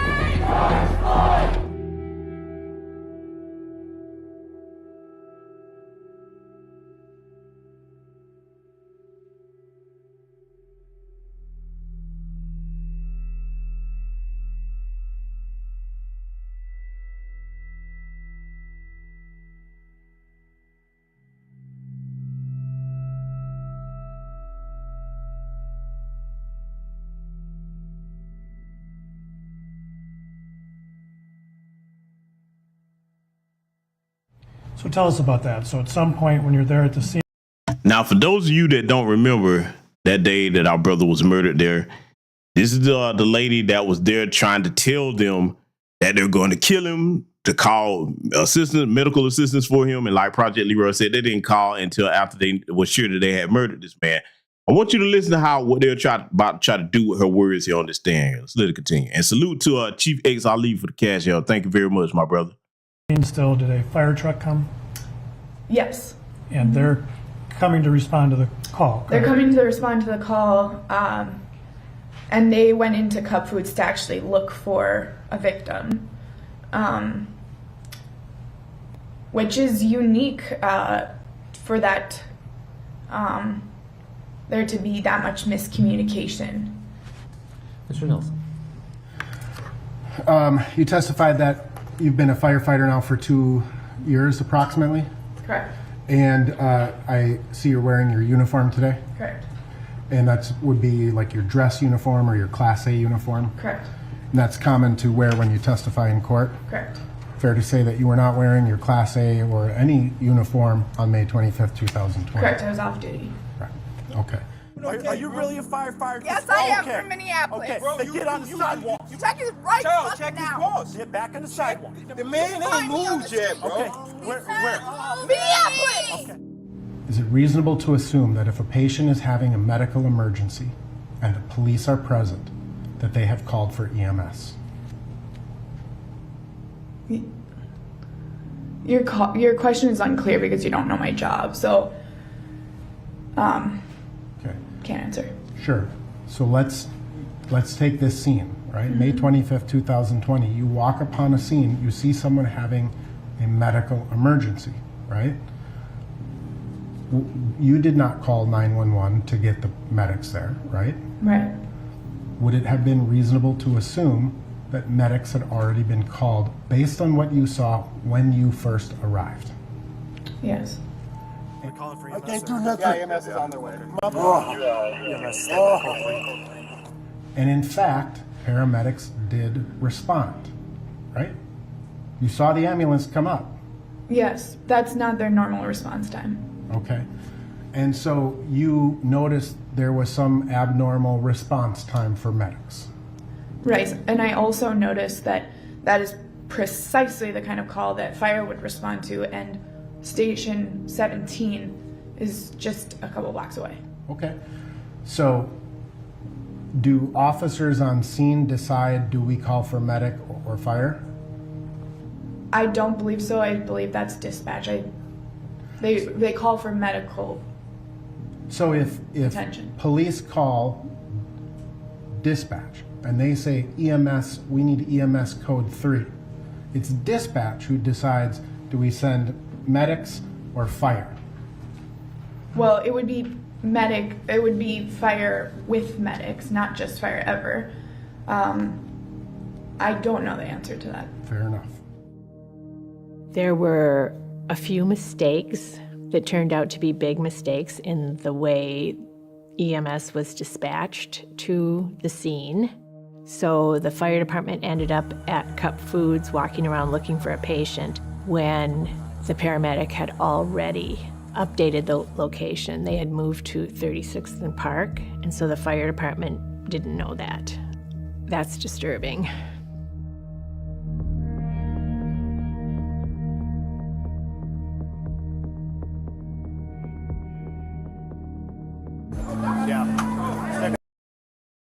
Now, this right here is going to be the most despicable part of this, because again, I'm calling them what they are. They are evil. Everything you're about to see, this is after they had already killed this man. They're talking about he tried to save his life. See, I'm showing you. I'm not just saying this. I'm showing you their actions and the way they're trying to frame this as if, oh, well, he actually did try to save his life. Okay. After you sit there and knelt on this man's neck for damn near 10 minutes. Right, Rev? Yeah. I don't have my phone, so I'll be Baker. You just CPR. All right.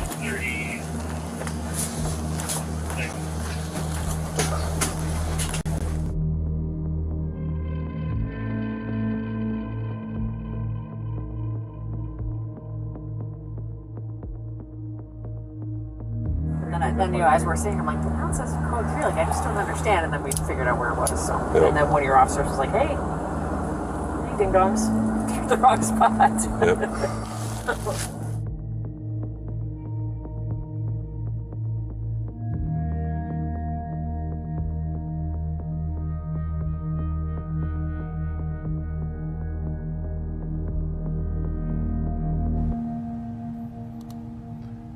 You would agree, Chief, that from...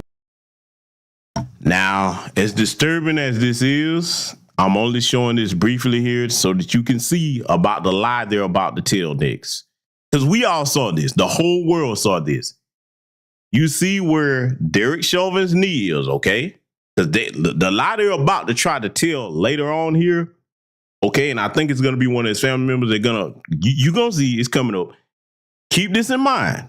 They're going to try to show you two different things and tell you that it's the same thing, okay? Just watch. You're going to see. From the perspective of Miss Frazier's camera, it appears that Officer Chauvin's knee is on the neck of Mr. Floyd. Yes. Would you agree that from the perspective of Officer King's body camera, it appears that Officer Chauvin's knee was more on Mr. Floyd's shoulder blade? Yes. I have no further questions. I'd like to show you what's been received as Exhibit 17. Is this a trained technique that's by the Minneapolis Police Department? Now, we clearly see where this man's knee is. We clearly see it. When you were overseeing the training unit? It is not. And how does this differ? I don't know what kind of improvised position that is. So that's not what we train. All right.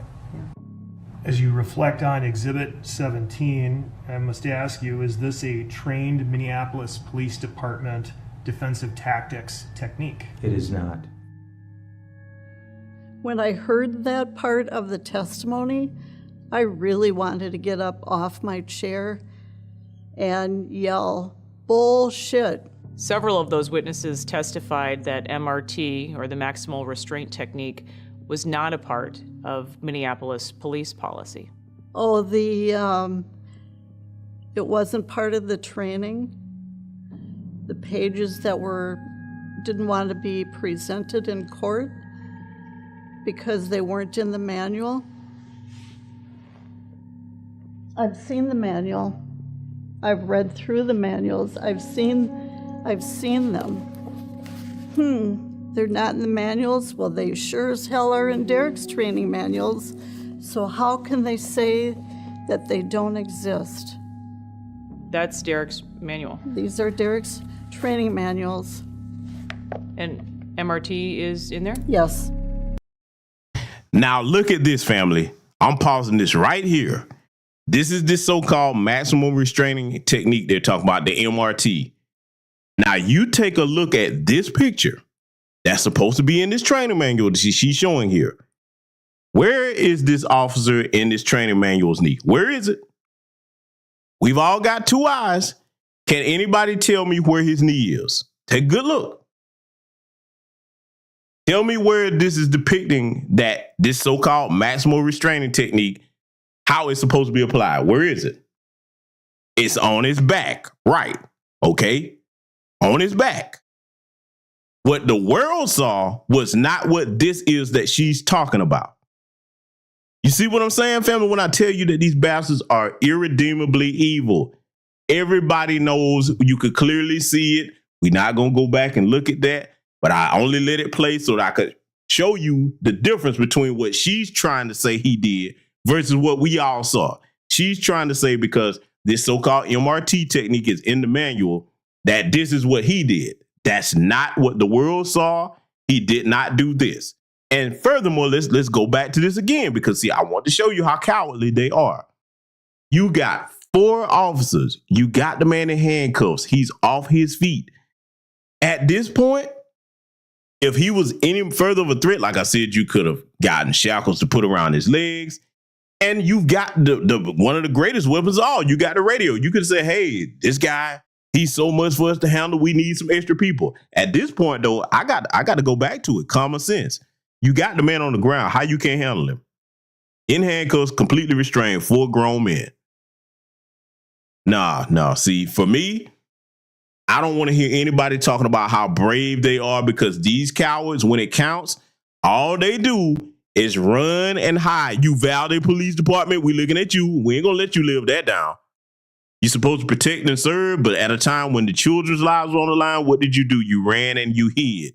You sat there and you knew that if you didn't do your job, them babies were going to be in danger. It took one U.S. Marshal to go in by himself and handle that situation. I'm not going to let them live this down. But see, regardless of what we're looking at right here, we know that this is nowhere close to what we saw. I want you to listen to this damn demon. See, again, I'm not calling them evil for nothing. They're condemning themselves. It's in there.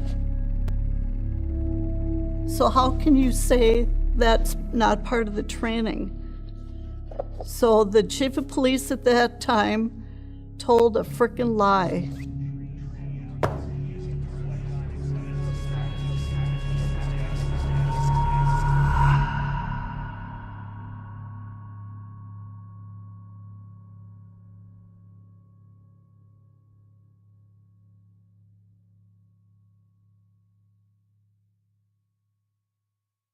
This call is from a federal prison.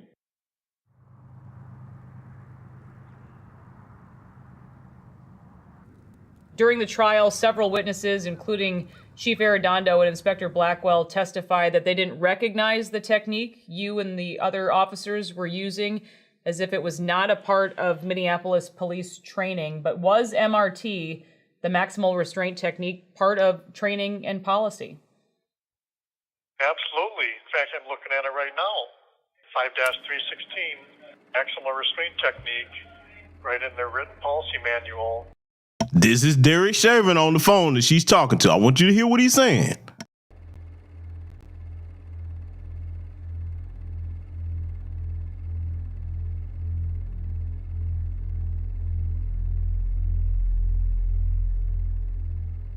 The EMS and Minneapolis fire response was not normal. Normally, both those resources are sent. They arrive in short time, especially on a code 3 situation. In this case, Minneapolis Fire took 20 minutes plus to arrive, and their station's 8 blocks away. At the end of the day, the whole trial, including sentencing, was a sham. So from that point, we saw you standing there on the sidewalk, just sort of standing still. Mm-hmm. What's your name tag, bitch? From there, did you stay in the area for a little while? Yes. And at some point you made a 911 call. Yes. Why at that point did you call 911?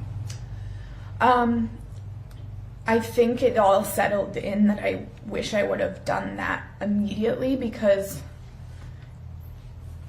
it was ridiculous that fire station 17 was as close as it was, and that they hadn't been there. I should have called 911 immediately, but I didn't. And when things calmed down, I realized that I wanted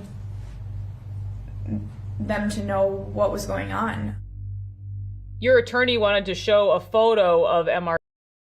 Salute to Daryl Bledsoe for the cash out. Thank you very much, my brother. But family, let me point out something what she just said right there. The reason why she didn't call 911 immediately is because of the way they're trained in the dominant society to view the police as, oh, the police are the good guys. When she saw that with that demon, Derek Chauvin, his knee across that man's neck, she should have went ahead and called them then. That probably could have saved his life. And then the greater thing, and I keep going back to this, anybody that's gathered out there, you don't sit there and watch them commit that type of evil. You just don't. I'm not going to do it. If you got my family down there, I'm not going to sit there and let you murder my family unjustly. Like, that's just me. Everybody got their own decisions to make about that. But see, listen to Derek Chauvin, because see, in his mind, he doesn't think he still doesn't think he did anything wrong. And I'm going to tell you why he thinks that way too, because see, we got to break this evil down. In Derek Chauvin's mind, he's like, hey, this is what we supposed to do to these niggers. We all know the origins of the police force in the United States. It came from the slave patrol. So he's looking at it like, hey, you guys are not going to back me up with this? And I agree with Chauvin on one thing. Yes, the sentencing was a sham. Your ass should be in there for life. You committed first-degree murder, not second-degree murder. Yeah, so I'll agree with him there. I know that shocks a lot of people, but yes, you're right. It was incorrect. You shouldn't be in there for 22 and a half years. You should have life at the very minimum, okay? But see, in his mind, this is what he doesn't understand. He's being sacrificed because they know had they not dealt with him, it would still be going on right now, I'll posit to you. Because see, that sent a message that, okay, you just gonna murder citizens like that in front of everybody and nothing's gonna happen to you? Even if it's black? This is the reason why it resonated around the world the way it did during the 2020 uprisings, okay? And see, as far as him being stabbed, let me tell you something else that you white supremacists don't understand. It's one thing if he would have went free and become a living martyr. Here's the other that you don't understand, Derek. They're willing to let you, keyword, let you get stabbed in prison because either way, you're going to serve the cause as a martyr. That's why they let that happen. That's why they let that happen to him, because they know, hey, if he gets killed in prison, oh, I'm making you nervous, aren't I, white supremacists? Those of you that listen to this, you better understand what I'm telling you. They're going to martyr you one way or another because it's bigger than you. It's about upholding the system of white supremacy. So if they let him get killed in prison, think about what that does to inspire the rest of the white supremacist accelerationists out here. That emboldens them to go out here and continue doing what they're doing. So either way, you're going to serve the cause. You understand?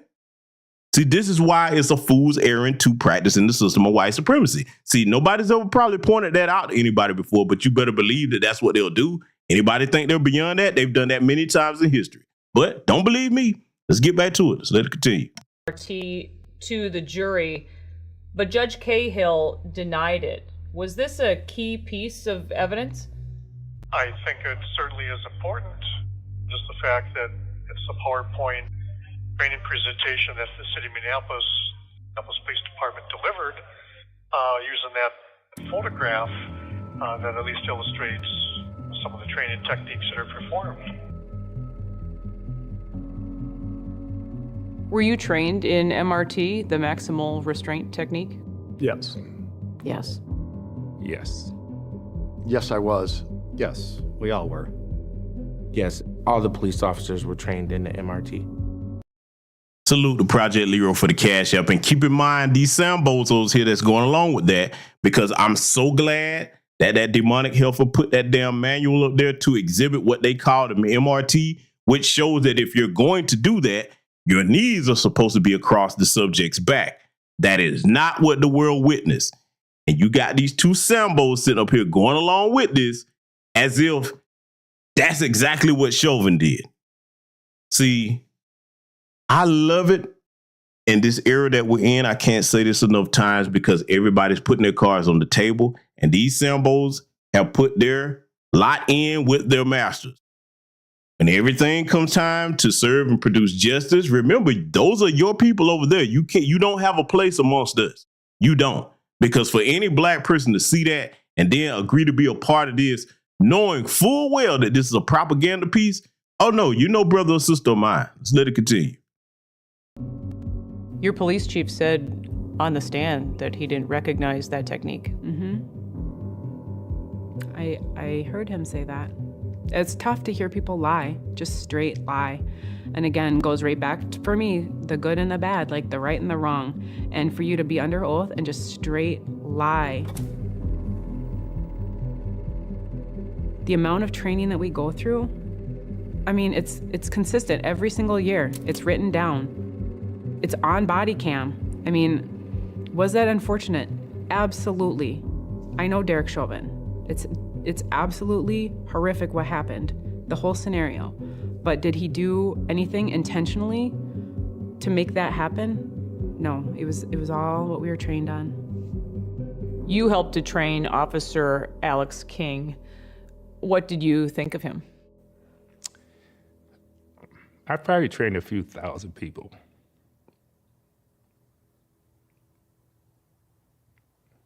He was probably one of the top two.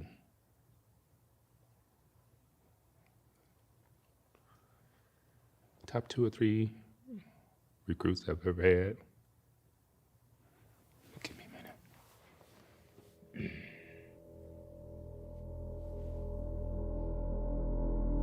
From what I've seen of the videotape, what was done at the scene with George Floyd and the photograph in the police training manual, they look pretty identical.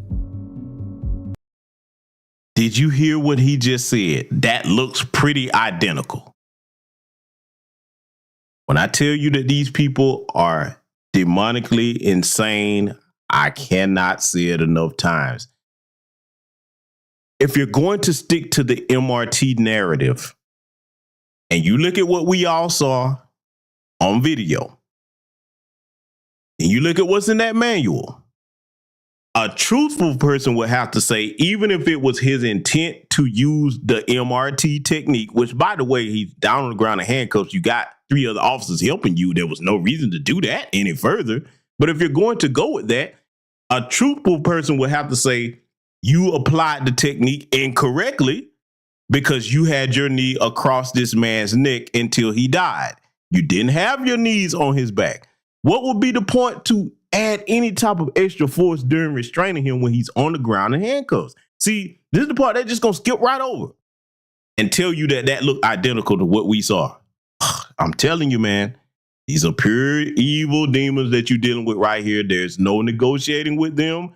There's no trying to work things out or trying to understand them. And that includes all of you who sit here and donate to these types of people like the Daniel Pennies and the Daniel Holtzclaws and all the rest of them trying to advocate that they not go to prison or get out of prison. Your asses are complicit in this type of evil too. Let's let it continue.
So question 7 proposed by the defense was, after conducting your business in Cup Foods, did you return to the vehicle with Mr. Floyd?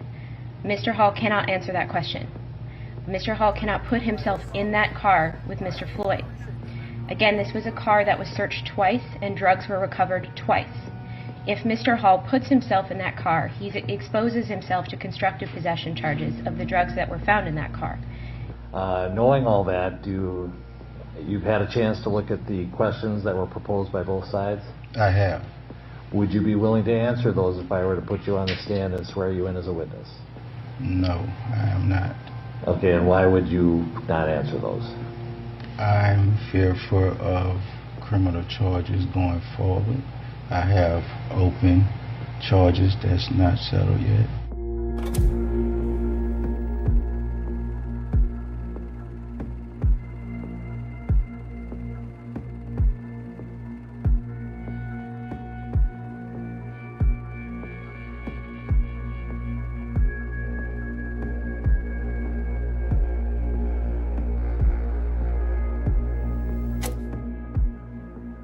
You testified that you were the officer who approached the passenger side of the vehicle. You approached George Floyd on May 6th of 2019, is that right?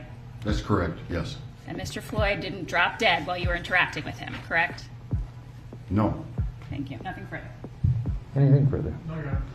Thank you. You may step down. Thank you, Your Honor.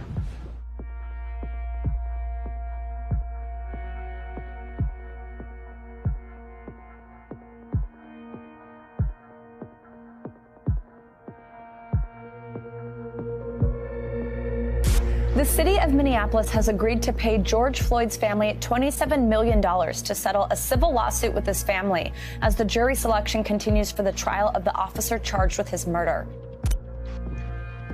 You know, like you mentioned, there is no amount of money that can replace a brother, a son, a nephew, a father, a loved one.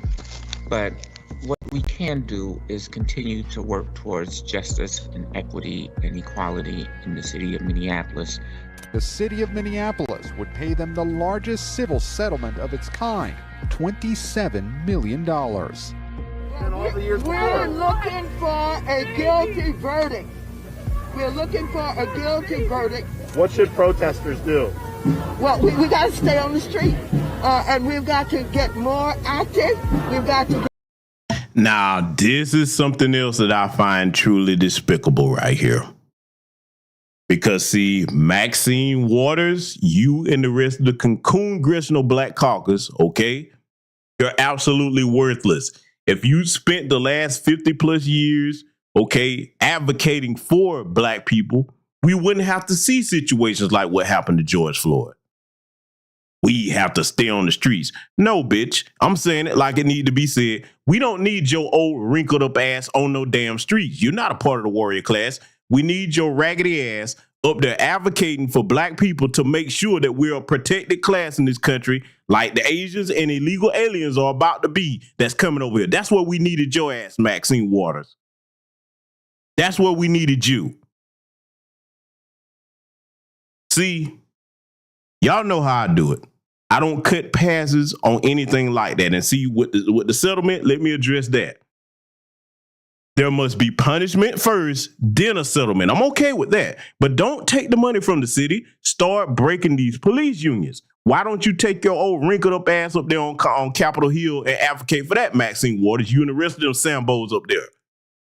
I have no respect for these traitors like this, these bootlicks, because they don't deserve any respect. You're not going to advocate for our people. See, you look at every other version of the congressional caucus up there on Capitol Hill. The Congressional Black Caucus is the only one that goes out of its way to advocate for the causes and the safety and protection and the economic security of other people above us. The Hispanic Caucus doesn't do that. The AAPI doesn't do that. You damn sure know that any of the Jewish organizations, they don't do that. They don't put anybody ahead of their own people. So if you're coming to us talking about voting for the damn Democrats, no, you go do something for the people. You go ask something from the people that you did things for, which are not Black people. Let's let it continue. get more confrontational. We've got to make sure that they know that we mean business. I'm aware of the media reports. I'm aware that Congresswoman Waters was talking specifically about this trial and about the unacceptability of anything less than a murder conviction, and talk about being confrontational, but you can submit the press articles about that. A Congresswoman's opinion really doesn't matter a whole lot. This jury has, despite all best efforts, has been bombarded with information relevant to this case. It is impossible to stay away from it unless you literally shut off your phone, or you shut off your TV, you shut off your computer, and no such instructions have been given during the course of this trial. Well, to be fair, the last few times I've advised them, I told them don't watch the news. Pure and simple. Derek was tried in a courthouse that was surrounded by barbed wire, concrete block, 2 armored personnel carriers, and a squad of National Guard troops, all of whom were there for one purpose, in the event the jury acquitted him. Every person in this country is entitled to a fair trial in a fair venue under the Constitution. What kind of message do you think that sent to the jury seeing those scenes outside the courthouse every day? I don't have to speculate on the message the jurors had in their minds. Every juror had a stake in the outcome of that case, because every juror knew that if there was a not guilty finding, there was a less than trivial and actually substantial risk that there would be riots in their community again. Say his name! Say his name! Say his name! What do you think your son's case says about the justice system in America? Is there justice system in America? Not according to what they did to Derek and the other 3 officers. There isn't any. I don't believe in the justice system anymore. You heard that out of that demon's own mouth. If you can't kill black people with impunity, there's no such thing as a justice system. See, look, let me show you something. We got to put this back on the screen for us. She doesn't think that justice was served to these 4 cowardly pieces of dog shit up here because the juries found them guilty of murdering that man. Because the other 3, the little slaps on the wrist they gave them, no. At minimum, they should be doing the same time because all of them participated in murdering him together. Especially this little bastard on the end here, 2000, okay? You were the one that was most aggressive, telling people to back up. Oh, just get out the way, mind your business and all this other stuff. So all of them should be doing the same amount of time. But see, I'm going to tell you something. As I said before, the universe has a way of correcting mistakes like this, okay? So don't think they're getting away with anything.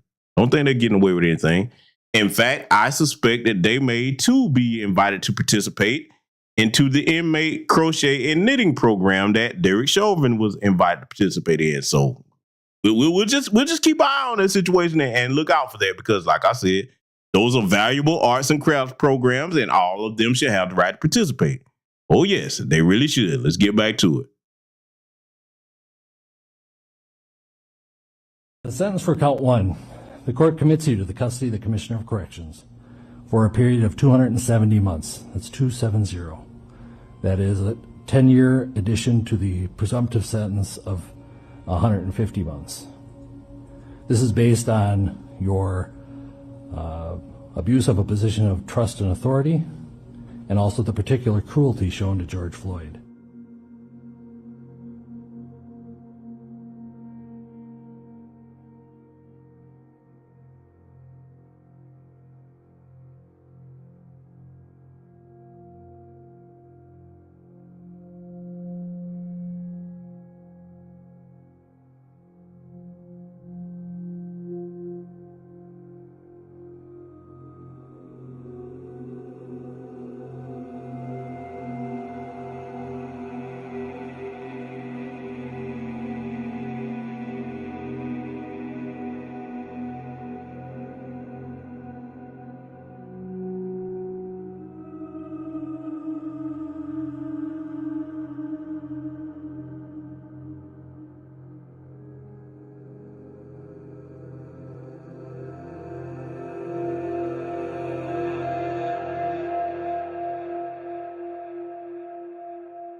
This call is from a federal prison.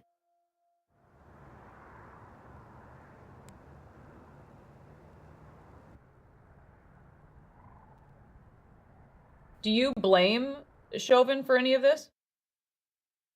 I don't. The way I see it is that he made the decisions he thought was right. As he did before, he's always been one that was by the book and legally abiding. I think he did exactly what he was trained to do. Unfortunate that the publicity got as riled up as it did by all the officials and politicians that were involved with the case, and it took away any chance. Now, the one that you hear speaking here on the phone with her is the officer, well, former Officer King at the time with his murdering race soldier ass.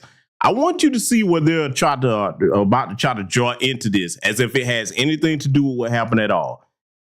When I tell you that this is going to blow your mind, that the way they try to frame this has anything to do with what happened, you just got to hear it. I'm not going to even say that. I'll comment on it after they made a statement.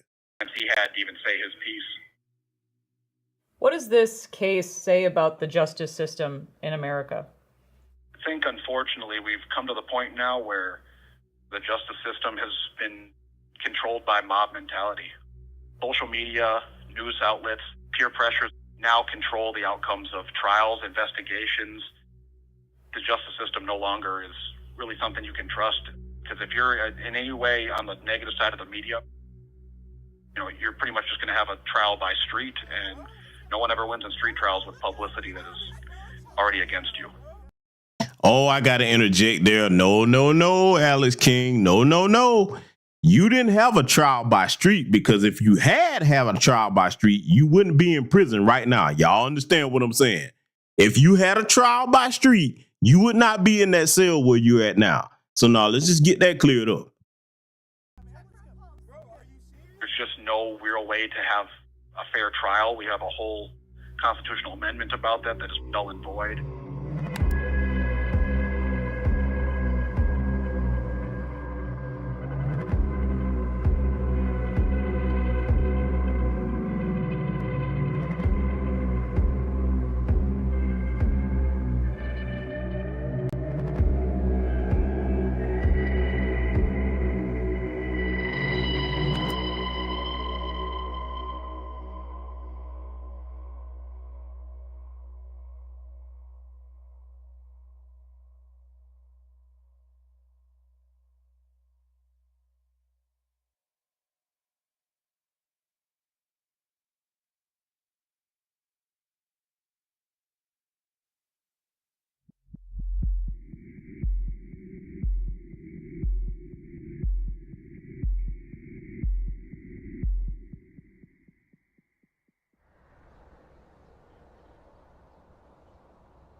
Why then did you want to speak out?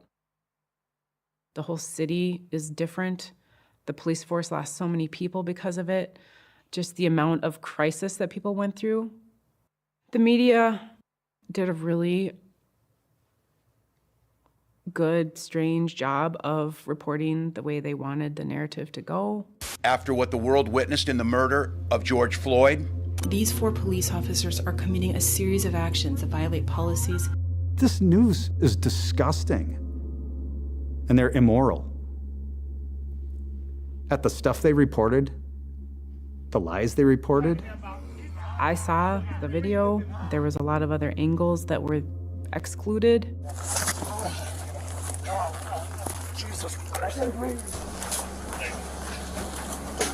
A lot of training that was excluded.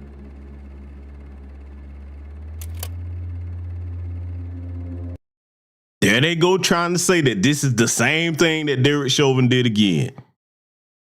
Do you see this? You can't make it up. What was it like going to 911 calls after the riots?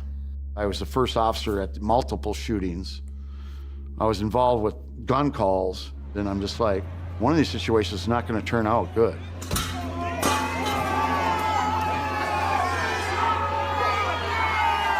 I mean, no matter what. Ladies and gentlemen, we have to make sure that we acknowledge this budding Frisbee prodigy that we just witnessed right there. I think that that person should have a spot in Frisbee throwing in the Olympics if they have that as a category, because I say that was a great shot. Oh, it was right on target. That is perfect form. We have to take time to acknowledge the hard work that people put into, you know, their chosen sports that they choose to excel in. So bravo, bravo. What I do is I'm going to be either the next Chauvin or I'm going to be shot or killed. And I go, I've already been injured twice in this job, you know, bad. And now, now at the end of my career, I'm going to get hurt again or end up in prison. When did you decide to leave the Minneapolis Police Department? I've been in several riots in this city, or protests, or whatever you want to call them. And of all the different riots I've been in, that's probably the first time I've ever felt helpless. I found myself, for the first time ever, I kind of had a panic attack.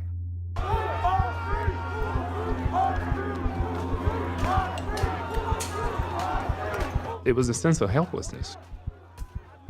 And that's a shitty feeling. I woke my wife up at like 3 in the morning, and I just told her, I think I can be done.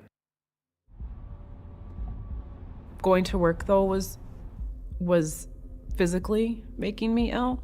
It wasn't the flu. It wasn't a cold. It wasn't anything that I could put my finger on. It wasn't something that went away. It was the drive into the city, the knot in my stomach, the I'm gonna vomit, I'm gonna be sick. I knew something was wrong. I left the job about a month after the protests. I just couldn't do it anymore.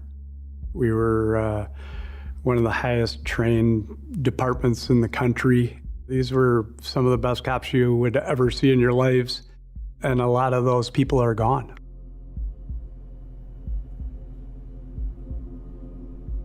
The last call I was ever on should have been a routine call.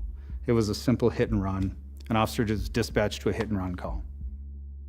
The victim has pictures of the car that took off, a description of the guy, and the guy drives by again. So the officer follows him, stops him.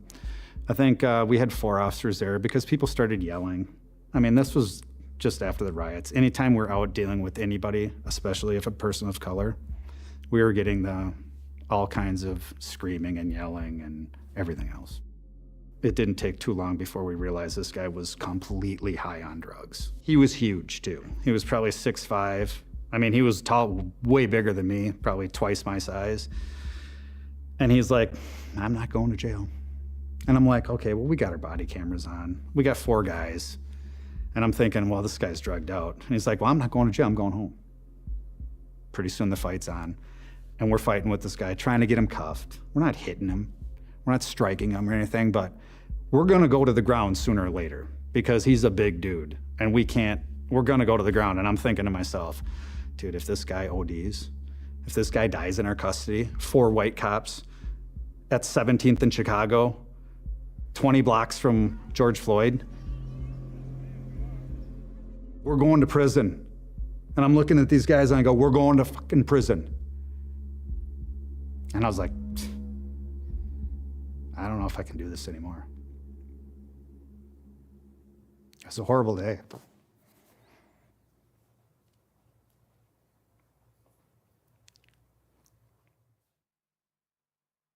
My father was a police officer. I grew up in Minneapolis. My family was here. I didn't want to leave. It was the hardest thing I ever did in my life.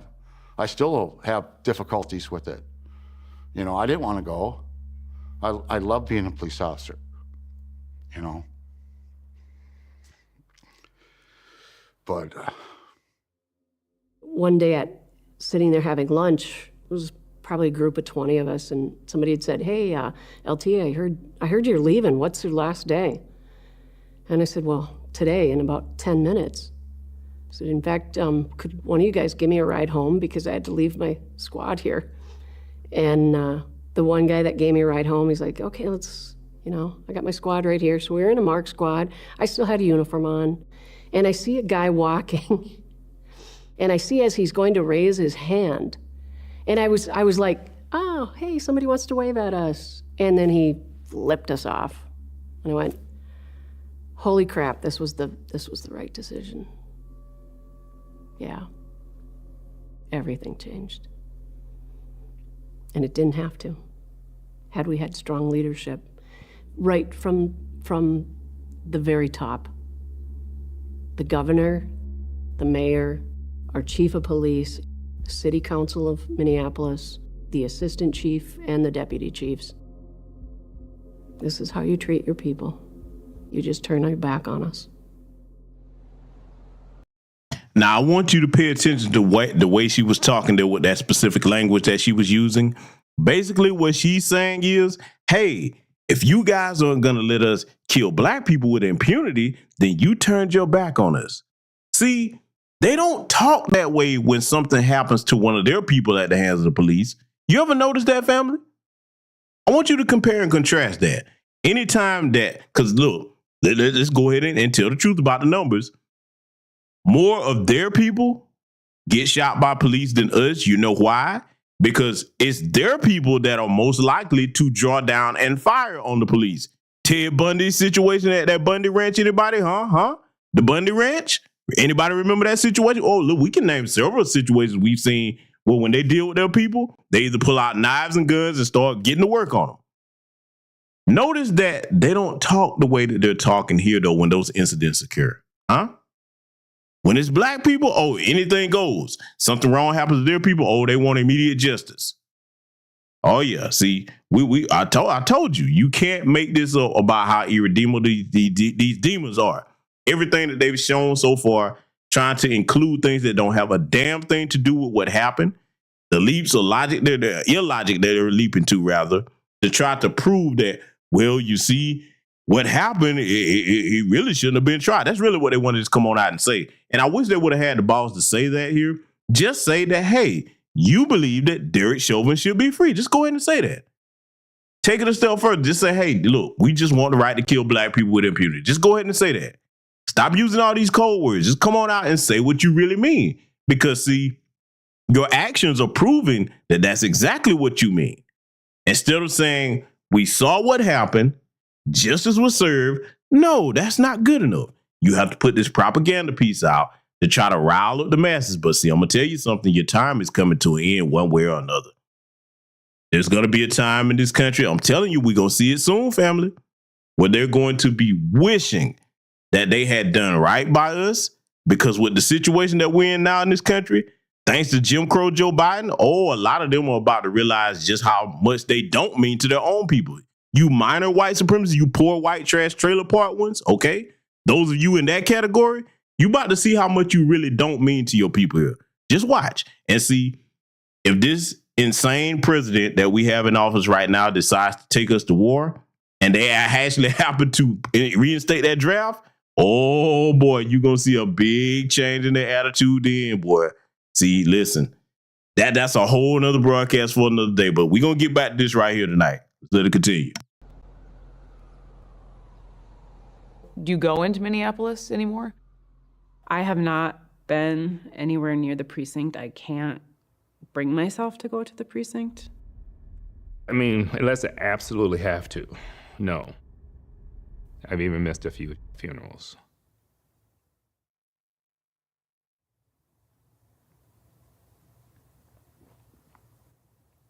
Why did you decide to stay on?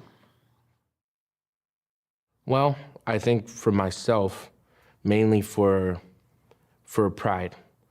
I worked really hard to get here, really hard. And I made a lot of sacrifices in my personal life to be able to don a uniform and stand for something. And I could not let evil win. They failed when they gave up that precinct. Notice this big Sambo had mentioned nothing about George Floyd. He keeps talking about that precinct.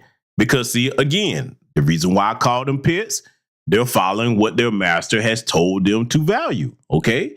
So again, not by me, by his own words, by their own words, have they condemned themselves to be excommunicated from our people. You're going to stand with people that commit injustice upon us and act as if that man's life did not matter whatsoever?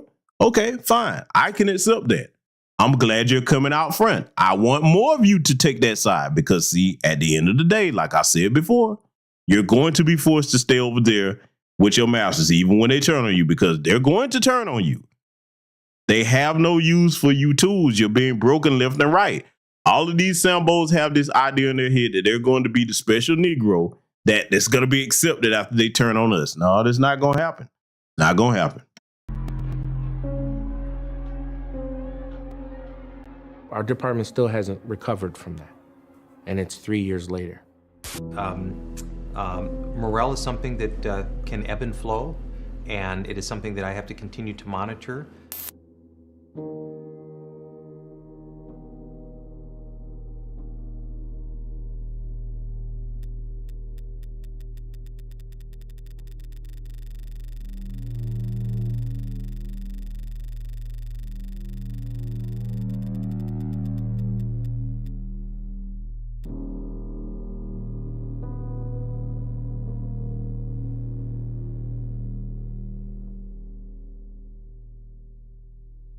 I do hear that the mayor talks that crime is down. Crime is down. Crime is down. Say it with me. Crime is down. I often wonder if we're looking at the same city. Overall, crime is way up. Give me the keys. Give me your money, everything. Keys, everything. Everything.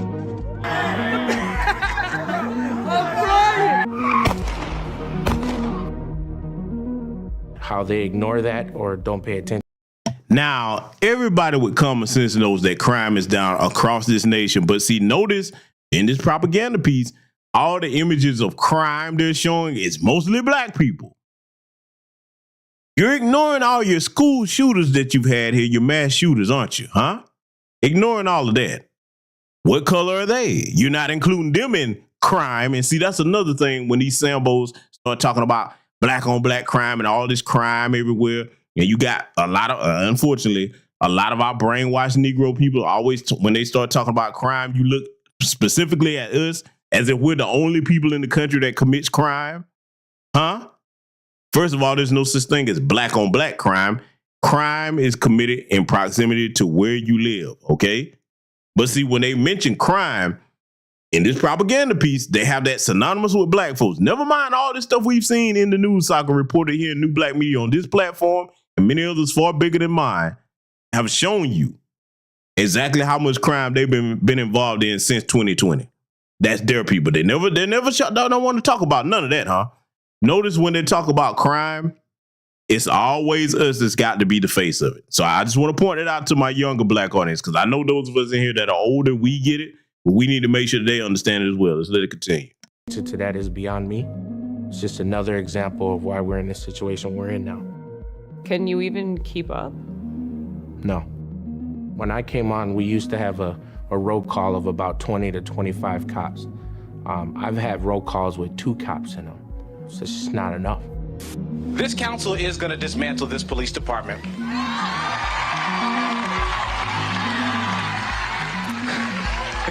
All right, they're telling me to say it again. This council is going to dismantle this police department.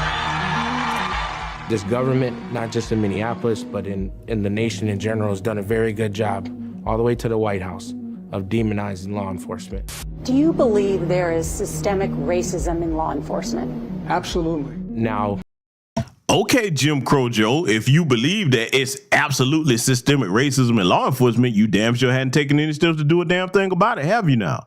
Huh? See, I'm so glad they put him in here. I'm so glad they put him in here, because all of us in New Black Media have been well ahead of time going in on these Democrats. When they come asking for your vote, direct them to the people that they've done all these things for in policies and bolstering up with economics. Go ask them for. Go ask the Asian community for your vote. You gave them an anti-Asian hate crime bill, okay? Even though the FBI statistics show that they're nowhere near the leading category as far as having hate crimes committed against them. Go ask the Hispanic community for things. You've done stuff for them, economic policies. Go ask all of these different other groups, okay? The Afghan refugees, go ask them. Go ask all these illegal aliens you're letting in over here. Go ask all these different people that you're doing stuff for outside of black people. That's who owes you a vote. We don't owe you a damn thing because you've given us nothing. So quid pro quo. We're going to exchange benign neglect, or should I say malevolent neglect, in exchange for malevolent neglect. That's what it's going to be from here on out.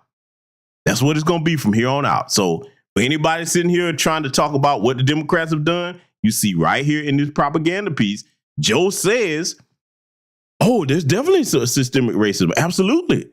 Okay, well, family, let me ask you something.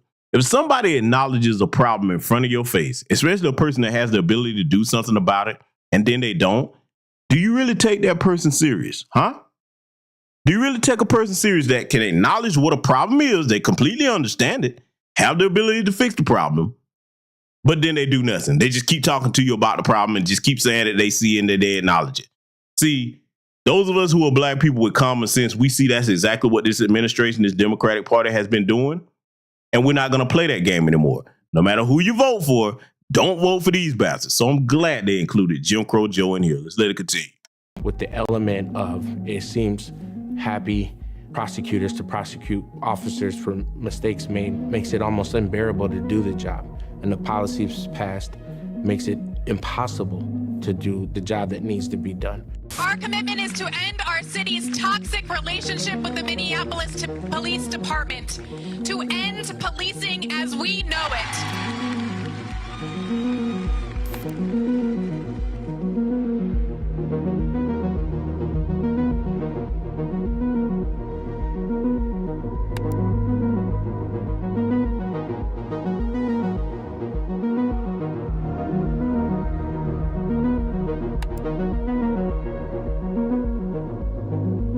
This is the department that I believe will be on the right side of history. They are going to be on the right side of history, or they're going to be on the wrong side of history. Or they will be left behind. But I'm determined that we are going to be on the right side of history.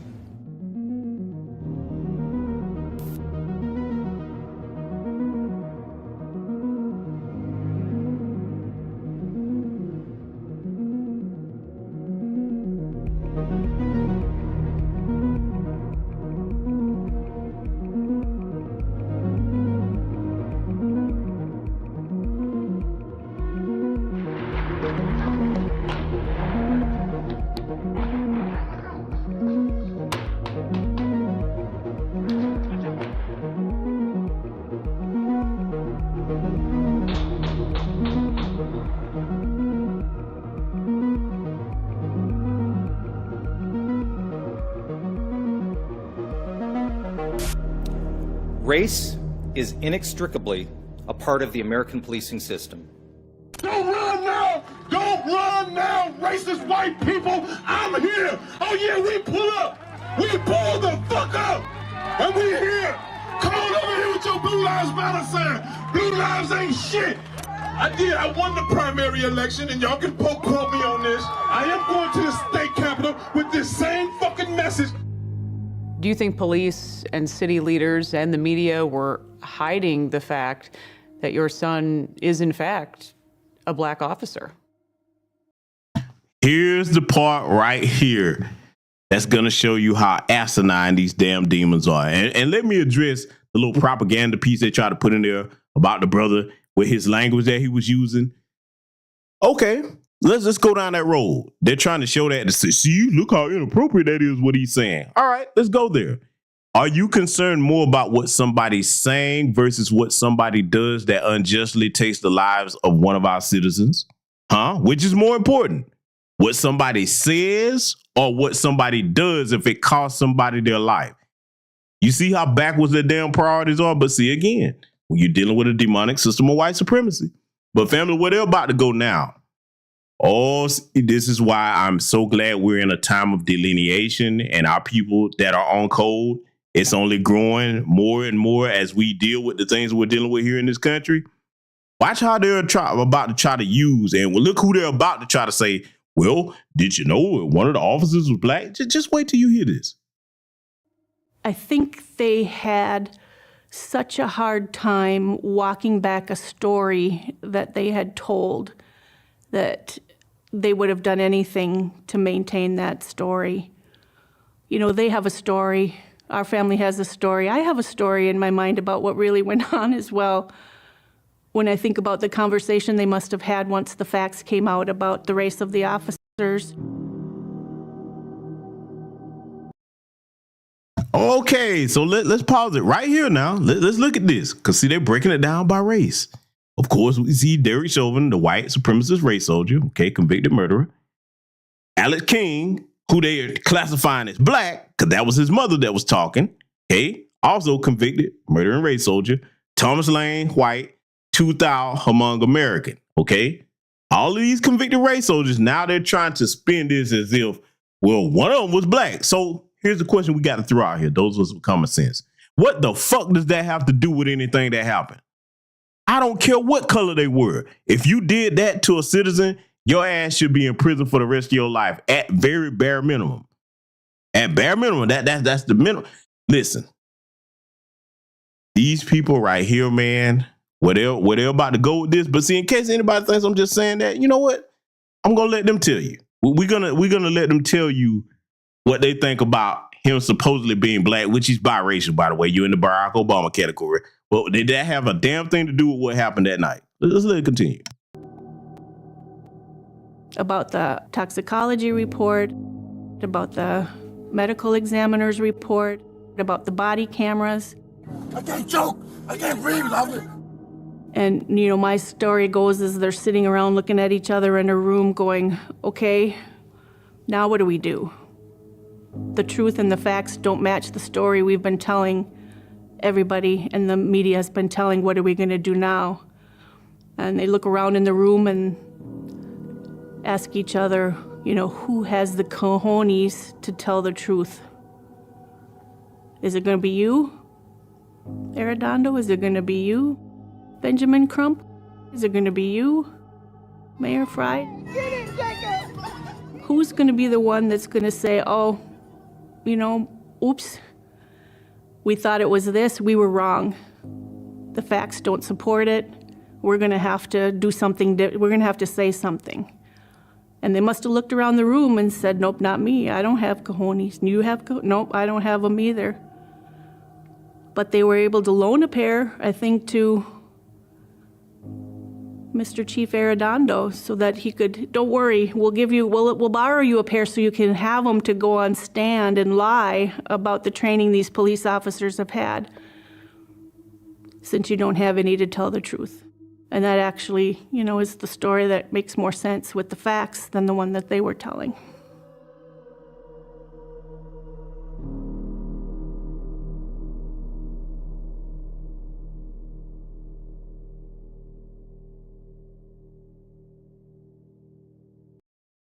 Look at this crap that they put up here. You see what I'm talking about? Let's read this, what we're looking at on the screen right here now. George Floyd, who is black, was arrested by Officer Alex King, who is also black. Again, what the hell does that have to do with them murdering that man? See, these are the games that they play with each other. But see, our job is to present the truth in front of them, like we're breaking this down here tonight to show you how asinine and evil this is on their parts, to keep trying to deflect and bring all these other different things in here that don't have nothing to do with what occurred. I'm just showing you how far they're willing to go. See, I'm saying this particularly to the class that's always on that we all one human race crap. Like I said, the problem with that, if everybody else is not on the same accord with you, and the people that are your oppressors have a documented history of not showing you that's something they don't believe in, you sound like a fool. When you sit here and see the links of injustice that they're willing to go to, all of them on the same page telling that same lie about this MRT technique. Again, if you're going to go with that, you have to admit that it was applied incorrectly. Nope. They're trying to spin this around and say that people are lying on them. See, the lie is the truth to them, and the truth is a lie to them, okay? That's how they view things in their demented world. And see, this is why I don't believe in trying to be all up on them. I don't want them all up under me. Y'all know what I tell you over here on this platform. I said it for years now. If you call yourself a so-called white ally, I don't need you up under me or taking no photo ops. We don't need to go out and have no beers or nothing together. I need you operating in your system in whatever position that is, operating to produce justice for my people. That's what I need you to do if you're an ally.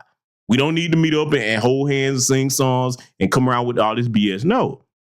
No, if you're an ally, you got work to do. You don't need to be up under me because, see, if you're up under me, you can't get anything done. You know why? Because most of your community is going to look at you as, oh, you an N-word lover, huh? You over there. That's right. Still in 2023. That's how they think. So wouldn't it be better for you, if you were serious about it, to operate away from my people? Keep this in mind when all those protests and things were going on during 2020. What did I tell y'all about those white supremacist accelerationists? They want to be right up under there, right up under our people. All these mysterious pallets of bricks were showing up. Y'all know how I broke that down on my channel. You can go back through the archives, and I covered that in extensive detail, okay? Again, if you're a so-called ally, you don't need to be close to me at all. Go do your job in these courtrooms, in these schools, in these hospitals. Your work is away from me, okay? White supremacists aren't in my community. They're amongst your people. You got to go over there and do the work amongst your people if you're a so-called ally. But we're going to get back to this because they just want to make a big deal about Alex King being blackish, rather. We're going to get it right over here. Let's let it continue.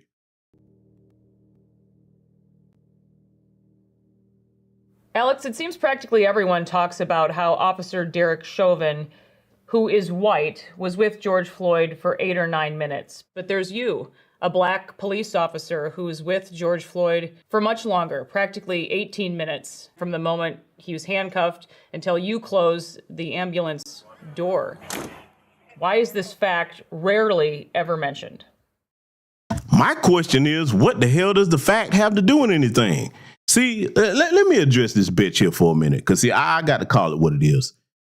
Bitch, regardless of what you classify him as, if he was a Sambo sitting right there that's supposed to be black, we're not going to give that a pass. What we supposed to go, oh, well, because it was a black person there, well, it's okay that you knelt on his neck and killed the man. No. To hell with him and anybody that co-signed that shit. There's your answer right there, bitch. But I'm going to let her and him continue to white supremacists explain here, if we will. You know, that's a good question. Despite, like you said, the fact that I am black and that another colleague of mine, Cal, is Asian. So really half the attending officers were in the minority. I think that was something that they just didn't want to admit, specifically my race, because it goes very counterintuitive to the way the narrative goes. And if you are supposedly black like me or of another race, but you're not on code for producing justice with me, what good does that do me? See, they're saying, look, these people are so damn insane. Because, see, it makes sense to them, but to us, we're offended by this. Because to the Asian, okay, the Hmong American, okay, and this guy here, who biracial king, rather, okay, talking about he's black, bullshit, Barack Obama black, you sitting here acting as if that's supposed to make some type of difference to us. No, it doesn't. No, it does not. You're a fellow anti-black racist, and you committed murder with your fellow cowards there. But, you know, he's got more explaining to do. Couldn't backpedal.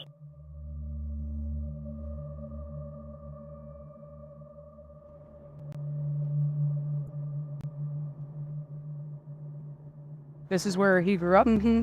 Yep. Been here most of his life. It's our first house together.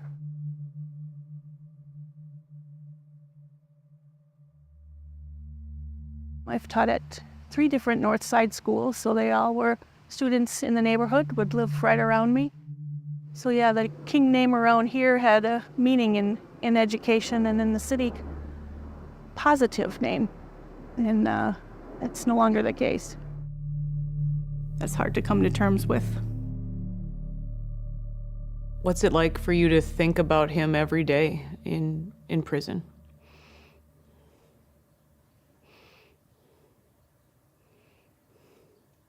My greatest fear is that it's going to change who he is. Bitch, what you think George Floyd family think about him being in a grave right now? Your little murdering white supremacist is still alive, at least for the current time anyway, until they initiate him into the inmate knitting and crochet program. We shall see. But you sitting up here talking about him and her feelings towards her son. But again, to show you how they do not value our lives, nobody's bringing up how George Floyd family feels. This man is dead. And he shouldn't be. Yeah. I'm just showing you from their own words, they're condemning themselves. I just don't know who he's going to be when he comes out. So it is hard to think of him there.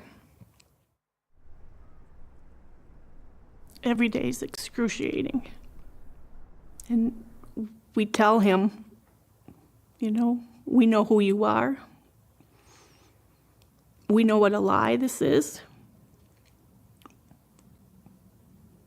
And you don't have anything to apologize for.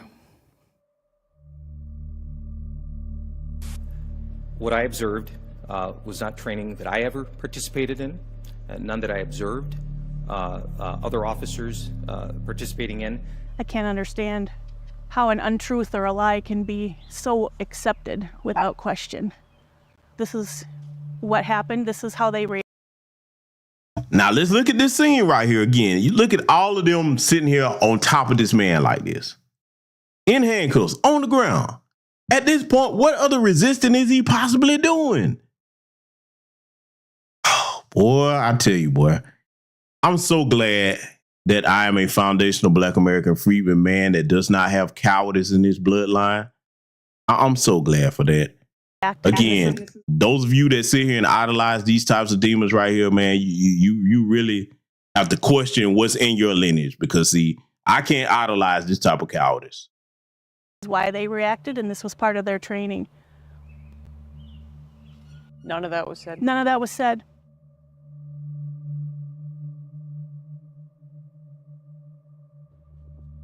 You know, when you're constantly reminded about the worst day of your life and the tragedies that, gosh, are in the news every day, the ramifications of that day in terms of how police are treated in the city and how many have quit, and it's gotten so bad. That trajectory, you know, of the fallout of what happened, not just that day, but to the city afterwards, that continues to happen and across the country. I just can't understand why they don't see that. I mean, how can that not be seen? It's not the police that are the problem. Something else needs to change. How can that not be obvious when things have gotten so bad? The city itself has lost its appeal. A lot of trauma, and the plan is to find somewhere else where we can start fresh and not have all the bad memories. How do you get through every day in prison, Alex? Prison is a very, very unique experience, I can say. One I never thought I'd see myself in, but it's very easy to get caught up in a lot of self-wallowing and a lot of whatever thoughts you have in your own head. And the easiest way to do it is to take it day by day. Do little things here and there that you can keep doing to take time off your sentence, keep pushing the days forward, and just keep your head up and know that ultimately this isn't the end and this won't define me. Alex, what do you want people to know about this case? What's been done is done, and I just hope that at the very least, people in the future can keep an open mind and not let instances like this happen. Just use my case as an example, is to not jump the gun, not knee-jerk, not fall to this race bait, to the social media, to the media, and let them get away with what they do. Because if things like this keep happening, no one anywhere is going to have any sense of justice left.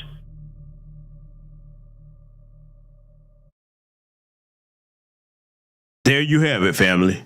Like I said, I think tonight I've let them speak in their own words and shown you how they've condemned themselves to be exactly what you're looking at on the screen here. A bunch of murdering thugs. And I'm including all of you who support that type of injustice with this type of propaganda here that they put out, as if what happened didn't happen, what we all saw. Family, let me tell you something. I want you to remember the words of Alex King's mother, when she was talking about the city just doesn't have its appeal. because you can't sit here and watch black people be murdered with impunity. And then you tell me if that's not consistent with everything that I said that they are here tonight. Family, take it for what it is. Don't be afraid of them. Don't try to fix in your mind something that does not exist.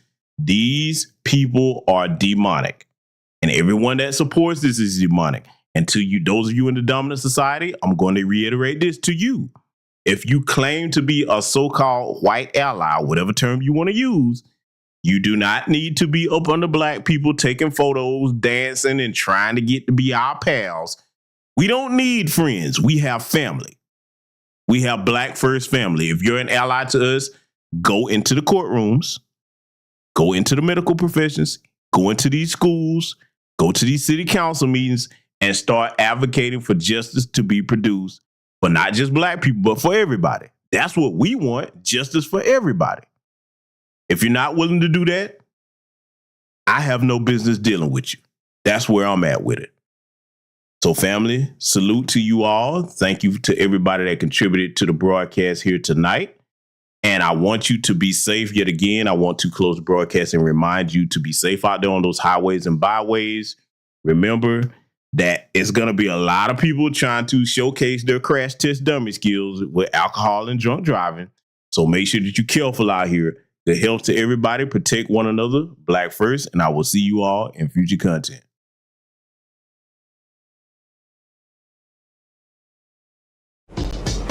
This is the 50th anniversary of hip-hop, and we still have a lot of discrepancies as far as the origins of hip-hop, a lot of claims, who did what, who was the first this, who was the this and that, and such.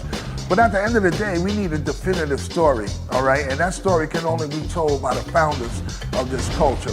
Like everything was being driven and influenced by young, black, American culture.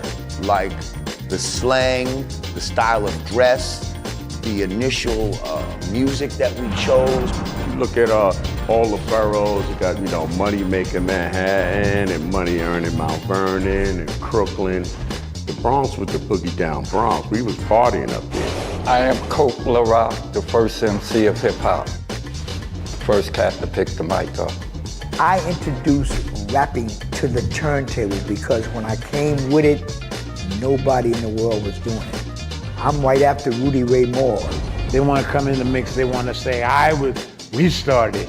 No, you didn't. No, you didn't. No, you didn't. What came to be known as hip hop was solely an African-American creation. What would you get out of some Jamaican toast? What is that? I've never heard of a rapper use a Jamaican toast or a Jamaican fleur as a rhyme. I never heard of it, and I don't know where that myth came from. My name is legendary King Trixie from the Bronx, BX from the West Side. I am the first break dancer. That narrative that hip hop has had 3 founding fathers, that's been rolling for the last almost 30 years, which isn't true. You don't have just 3 people who created hip hop. Hip hop was created by a number of different people. I am the grandfather, the godfather of the graffiti culture. I am the first element of hip hop. The roots of hip hop being Jamaican, absolutely false. My name is MC Sha-Rock. I am a founding member of the MC/rap culture. Cassette tapes was the internet of our time. It just traveled around by hand.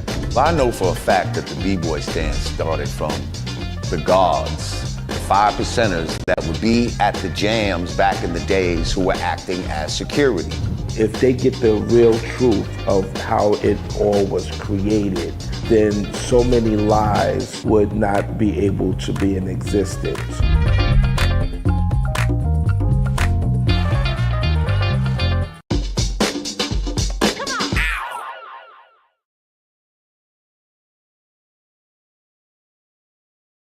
When we talk about hip hop and what it is, it's an extension of the music and the instrumentation that our forefathers created. Check out the live stream premiere of the documentary short, It's Bigger Than Hip Hop, The Black American Family Tree, and Q&A, a fundraiser to create a series detailing music's evolution. Go to DewanB.com for streaming passes and crowdfunding.